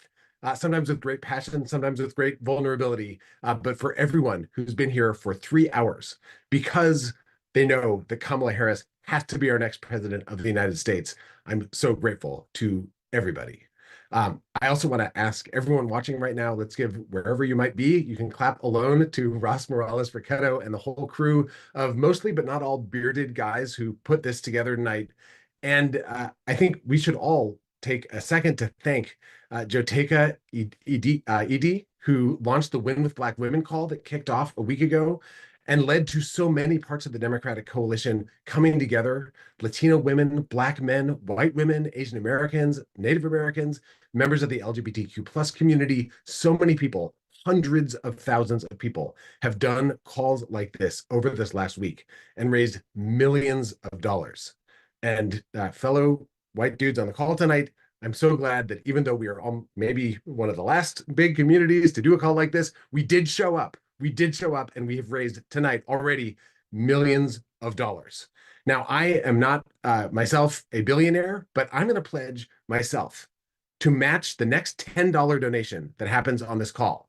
So if someone donates $10 right now, I'm clicking it. All right, boom, done. Someone else out there, if you can match $25, I bet we could together raise more than $70 together in this moment, which would help put us past $3.5 million, which is unbelievable in the course of these 3 hours. I want to share with you that these donations, as small as they might feel when you click that button and then you decide on your tip level for Act Blue, these add up to something extraordinarily powerful. Because I'm joining you from the state where 4 of the last 6 presidential elections have come down to less than 1 percentage point. The other 2 were Barack Obama blowouts, by the way. I would love to see something like that this year. But 4 of them came down to less than 1 point. And in 2016, that meant Hillary Clinton losing by 22,748 votes. In 2020, Biden won by 20,682. Tonight, we've had more than double the number in the margin of victory from 2016 and 2020 put together, that number of people on this call. The difference between those 2 years, it wasn't just the winner and the number of votes. It was actually hundreds of thousands of votes that were the result of hundreds of thousands, maybe millions of volunteer hours. And let's be real with ourselves. Those hours happened on the other side of that fight too. There are millions of people who are going to be working to elect Donald Trump and JD Vance. People who saw what they did at the Republican convention, who have been reading about Project 2020, and boy, they really like the sound of that. And a lot of these people, if we knew them in our regular lives, many of us do know many of them in our regular lives, we can have great relationships with them. But we have to be realistic that there's going to be an enormous amount of work on the other side, and there's going to be a vast amount of money on the other side. And there's going to be an entire campaign apparatus dedicated to dividing us, to dividing the coalition, all the different folks that have been on all these different Zooms, to getting us to fear and distrust each other, to getting us to think that if someone on one of the other Zooms got something, that means that we lost something. Their playbook is to make us think that someone else has to lose in order for any of us to win, and to try to get people to push other people down and push them away. And we know there's only one way to defeat it. It is for us to come together. And everyone who's watching this Zoom right now, everyone who's a part of tonight's call or any of these calls, all of us have this extraordinary gift, which is the power to do something to fight against that division, to fight for something better, to fight for a country that benefits all of us, even if we're just doing this for ourselves. Not even taking solidarity into account, we have so much to gain. And the kind of country we get to live in, if we do this successfully, the kind of country that lifts all of us up, where all of us are more free, that is something profound and priceless. And we have 99 days to win that kind of future. It's been a long, long road to this moment. And everyone has their own family histories and their own experiences, their own lives growing up in politics, and maybe they hate politics for most of their lives. Everyone brings their whole selves to the moment that we're in. But for these next 99 days, let's zero in on the things that we can do to change that outcome, to ensure that this is a victory for Vice President Harris and a defeat for JD Vance and for Donald Trump and for Project 2025 and all the people trying to rip this country to shreds. We have the chance to do this. And in this moment, our dollars matter. Our donations actually make a difference in states like Wisconsin, the handful of states that tip the entire country because of this ridiculous electoral college institution that dates back to compromises over slavery. We can actually tip the outcome in the electoral college by making these donations. I am making budget decisions with my team every day. We're trying to figure out how many organizers we can hire to help the thousands of volunteers who are raising their hands every week to give them things to do that will help win this election. We're figuring out how many yard signs to print and distribute and barn signs to send out all across our state, how many clipboards to buy and hand warmers when it gets cold, because we'll be knocking through snow as we get to November in Wisconsin. And you'll see the same thing in Minnesota and a bunch of states around here. We have to make these decisions based on scarce resources. And when you donate, it makes those resources a little bit less scarce. It makes it more possible to say yes to doing things that we know will tip the balance in this election and unlock a future that is bright, that embraces all of us and allows all of us to grow and thrive, and prevents a future where we shrink and where we fear each other and where we have to retreat and recoil and resist instead of saying yes to the world. We have an opportunity right now to make those donations, to make that thermometer turn a beautiful red. And I say that as a person whose Democratic Party is represented by blue. We have the opportunity to fill the thermometer right now. And I want to ask you, if you've donated once, twice, go for a third time. This is it. And then I want you to find another button on your screen that says volunteer, because your volunteering makes a massive difference. There's a ton of research about how to win elections. There's a ton of political scientists and social scientists who've been running randomized controlled trials. And what they find is that surround sound makes the biggest difference. Hearing from lots of different people, hearing from people that are like yourself. And white dudes, there's a lot of white dudes that need to hear from you about how important it is to vote for Kamala Harris and against Trump and Vance in this election. Your power to influence your peer group, your group chat, people that you know, to make the case to people based on things that they already care about. You know the people that you know best. You know the thing that moves them. You know the thing that they're concerned about, afraid of, excited about. Connect with them at the level of your shared values and make sure that they cast that ballot. And then click that button, volunteer, help this campaign win in the swing states that tip the entire election. Let's win this presidential race. Let's win the Senate fight to get the majority. Let's flip the US House. Let's flip state legislatures. Let's make this a historic year, a landslide year, a victory for freedom and for democracy and for building a country that lifts everyone up. That is within all of our collective power, us on this Zoom and all the other Zooms, and even people not on Zooms. All of us together, we have this gift, this precious moment, these 99 days. Let's use it. Let's win. Thanks so much, Ross. Back to you. Ben, you are always super inspiring. Always. To everybody watching, we have like everybody has been saying on this 35,000 call, people or almost watching everyone, is that just we have on 99 days our to the streaming election. platforms. This isn't One even thing there that you on never there. get They've back got like in an election is 150,000. time. Hold You the can mic always right now raise has more money. 35,000 You can people go out watching and between recruit volunteers. YouTube You and cannot Twitter. go out and get more So time. And so make sure you as subscribe. Ben said, Make sure every you hit moment that follow counts button. right now. It's And if you critical. can, make sure you I'm donate. gonna I make the just second to donated last ask of $25 the while we're sitting evening. here. You all have been So if you super can generous. match I'm me, gonna that'd be keep great. it easy on you and make it fast. We'd love if you bought one of the hats. Please get, and you know, like it all Is goes, this you know, like ending? it's going to the Harris campaign. So whitedudesforharris.com, click the hat button. You know, this has just been a real honor, getting to engage with really awesome Ryan, people this is amazing, here. man. I know, crazy. You know, like Really I'm not amazing. going to congratulate everyone on this call. I'm It should so be an excited. expectation that To we're the all doing fans this work, here but on I'm Hold the really, Mic, really, really showing up, grateful that all of you are here feeling tonight. always, Our final speaker holding of it the down the fort. evening is Erin. She is the executive director of Showing Up for Racial Justice, I organizing love y'all, but it's majority been white 3 hours. communities to undermine the power of the right and bring millions of white people into a multiracial movement. Erin, I'm going to kick it off to you.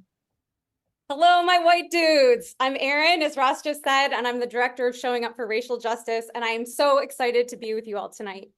You know, I grew up and I still live in the heart of the Rust Belt in Buffalo, New York, and I'm from a union family. We were CWA, and I grew up knowing that we had the things we needed in my family because my dad was in the union. Shortly after I was born, the Bills lost the Super Bowl 4 times in a row. And the steel mills closed, Bethlehem Steel closed down, and I saw my city really decimated because of it. And we've been going through some shit here for decades, right? And I've seen firsthand the ways in which MAGA forces have been pulling off my neighbors and family members year after year after year.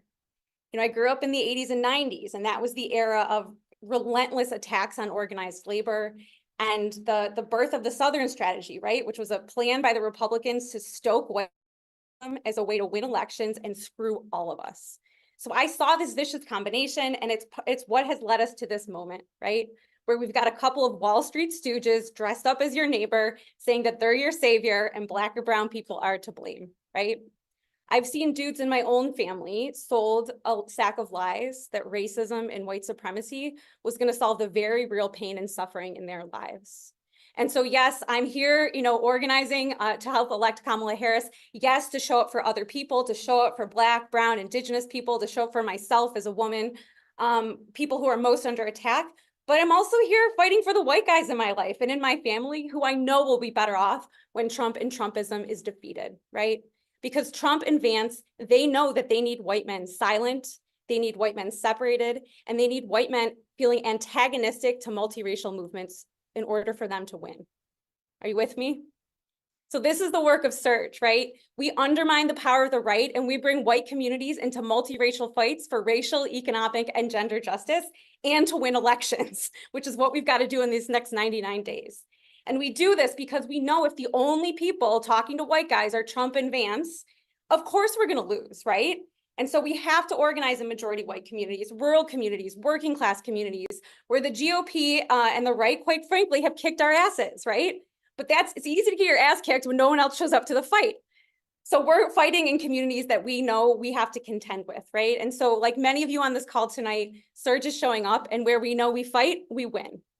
We have a really powerful track record moving white voters. We're the largest racial justice organization in US history, organizing in white communities. So we, of course, work to move progressive white people off the sidelines to commit to vote and to taking action. And we go into some of the toughest, reddest turfs and deliver progressive victories.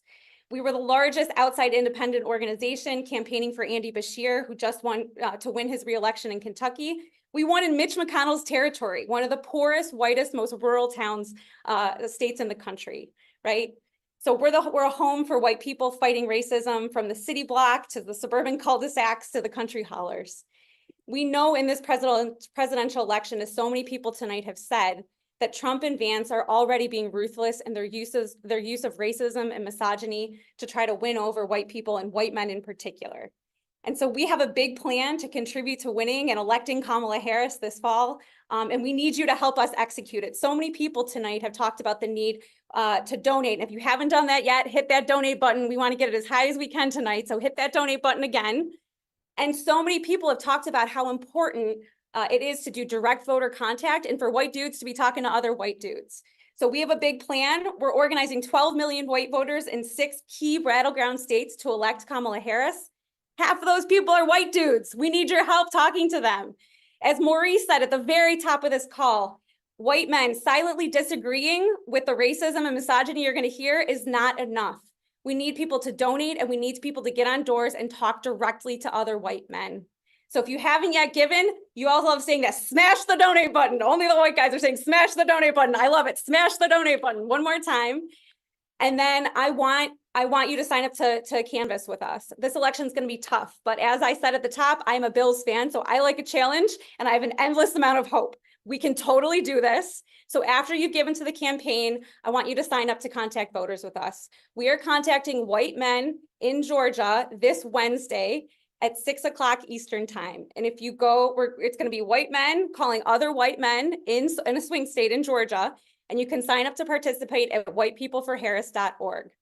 Let's get Kamala Harris elected as our president. Thanks, y'all.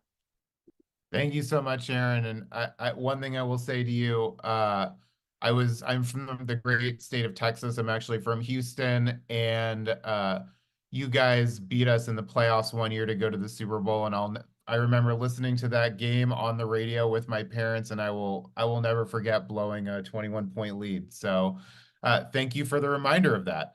All right, everybody. Thank you so much for being here. This has been a wild ride the last few days. We had over 150,000 people sign up to be on this call in RSVP. We had over 190,000 people who tuned in tonight. I know this is just the beginning. If we work hard for these next 99 days, if we talk to our friends, if we talk to our family, if we're willing to have some uncomfortable conversations, if we dig deep to truly do everything like we can, I know that we can change this country forever. I know that we will be able to look back on this and feel proud that we did our part. And that starts now. The first thing we need to do is continue to raise as much money as possible for the Harris campaign. I've run campaigns in the past. They're expensive. You get asked for money because billions of dollars are going to get spent trying to smear Vice President Harris and her record and the Democrats' accomplishments. So right now, we keep giving till it hurts. We have officially raised, with our matches and hat sales, $4 million. You know what that means? We got to raise another $4 million. We can absolutely do it. I'm going to do my part by giving $1,000, which is probably the biggest gift that my wife and I have ever given to a candidate at one time. I don't know that she knows that we're doing this. Whatever you can do, let's do it. Let's make this election cycle something that we can be proud of. Again, thank you so much to everybody who got on tonight. Thank you to all of our speakers. Thank you to all of the people who tweeted about this on social media. And my one last ask is, if you're not able to give any more money, send an email with the donation link to 5 or 10 of your friends and ask them to give $10 or $20. That's what we need to do here. Hit that volunteer link if you can't do that. We just need to get out there and get this shit done right now. Thank you so much, everybody. This was such an awesome evening, and especially thank you to the people who've stuck around with us for all 3 hours and 20 minutes of this. With that, we'll be signing off. Thank you.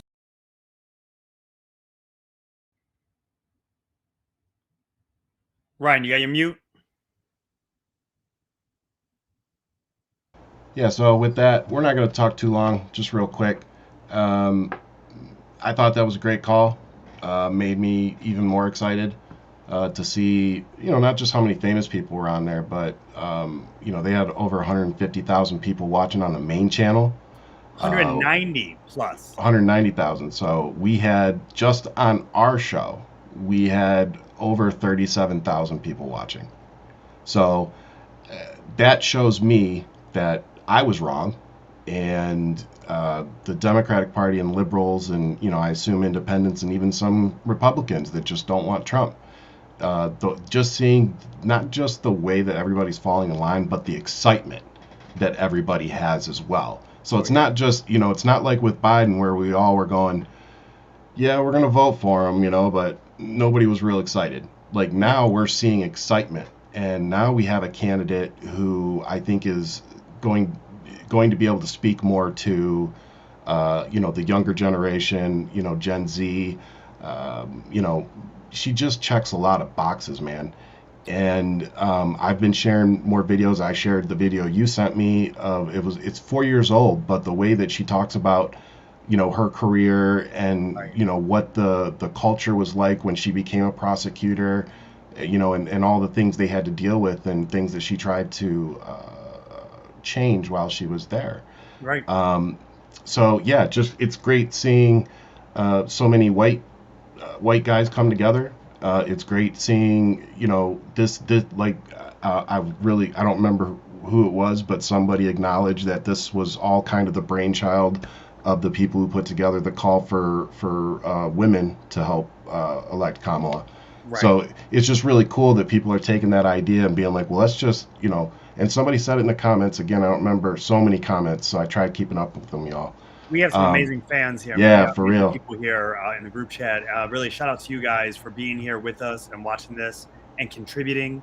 Caitlin, as always, we love you. We love to see you doing your thing, monitoring and keeping all of us in check. Ryan, thank you for being here because I know you're under the weather. So thank you for doing this. Yeah, all my medicine's wearing off.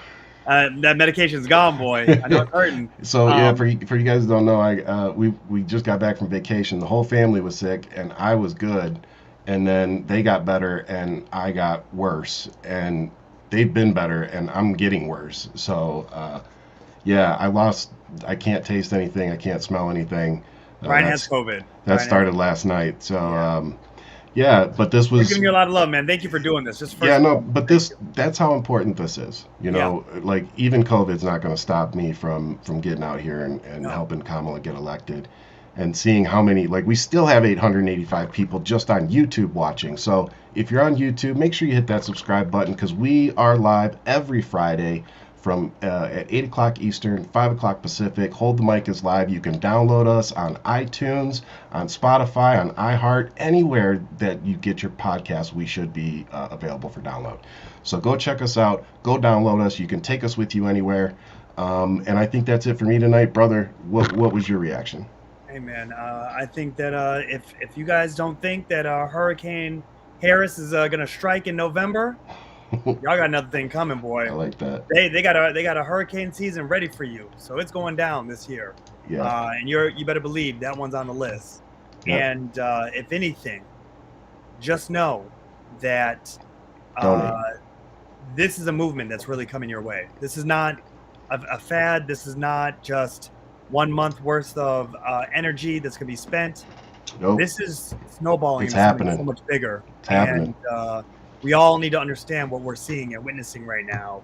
And we also need to take a moment and be prepared, because this is a marathon. I'm having a lot of conversations behind closed doors with conservatives where they are accusing me of so many different things, being a political actor and just in general thinking I'm trying to tip the scale. The reality is I'm bringing the receipts and I'm talking about what we're seeing. Yeah. They don't want to believe that a white Republican young male shot at their own candidate. Yeah. They don't want to believe that Kamala actually has a chance. They want to write it off. They don't believe in you. They don't believe in me. They don't believe in the future that we want to build. It Love is you, Bunny. on us to make sure that we stand firm and that we protect a brighter future for this country. Because in the end, America is an experiment, and it's on our shoulders now to keep this going. Amen. That's how I feel. So it was a beautiful thing to be with you guys tonight. It was. All around. Really Yep. appreciate everybody. As I always say, like, subscribe, hit the notifications. We really want to build a community where we can all share ideas, regardless of how different all of us are. It's one of those things. Clearly, my computer was like, I was not a white dude, so I got kicked off a couple times. But I had to pull out that white card, and brother, it felt so good. I had to swipe it, blow on it, put it back in just to get in there. So we in now, baby. We in. You can't make me laugh right now. We in like Flynn. So I got in, baby. So we here. But oh my God, that's so fun. Where I'm looking forward to seeing you on Friday, and hopefully you're feeling better. Yeah, I'll be better. I'll be better by Friday. I'll be good. But yeah, so thank you all for. My brother, and keep those feet up. Yeah, man. So again, thank you everybody for coming. We're not going to keep y'all any longer. That was a long 3 hours, but we raised $4 million for Kamala Harris. So let's just proud night, man. Like everybody said, be proud. Pat yourselves on the back, and let's get some rest and be ready to come out here and raise some more tomorrow. And with that, we will see you on Friday, 8 o'clock Eastern, 5 o'clock Pacific, and make sure you go download Hold the Mic on iTunes, Spotify, iHeart, anywhere, and hit that subscribe button. As always, much love. Keep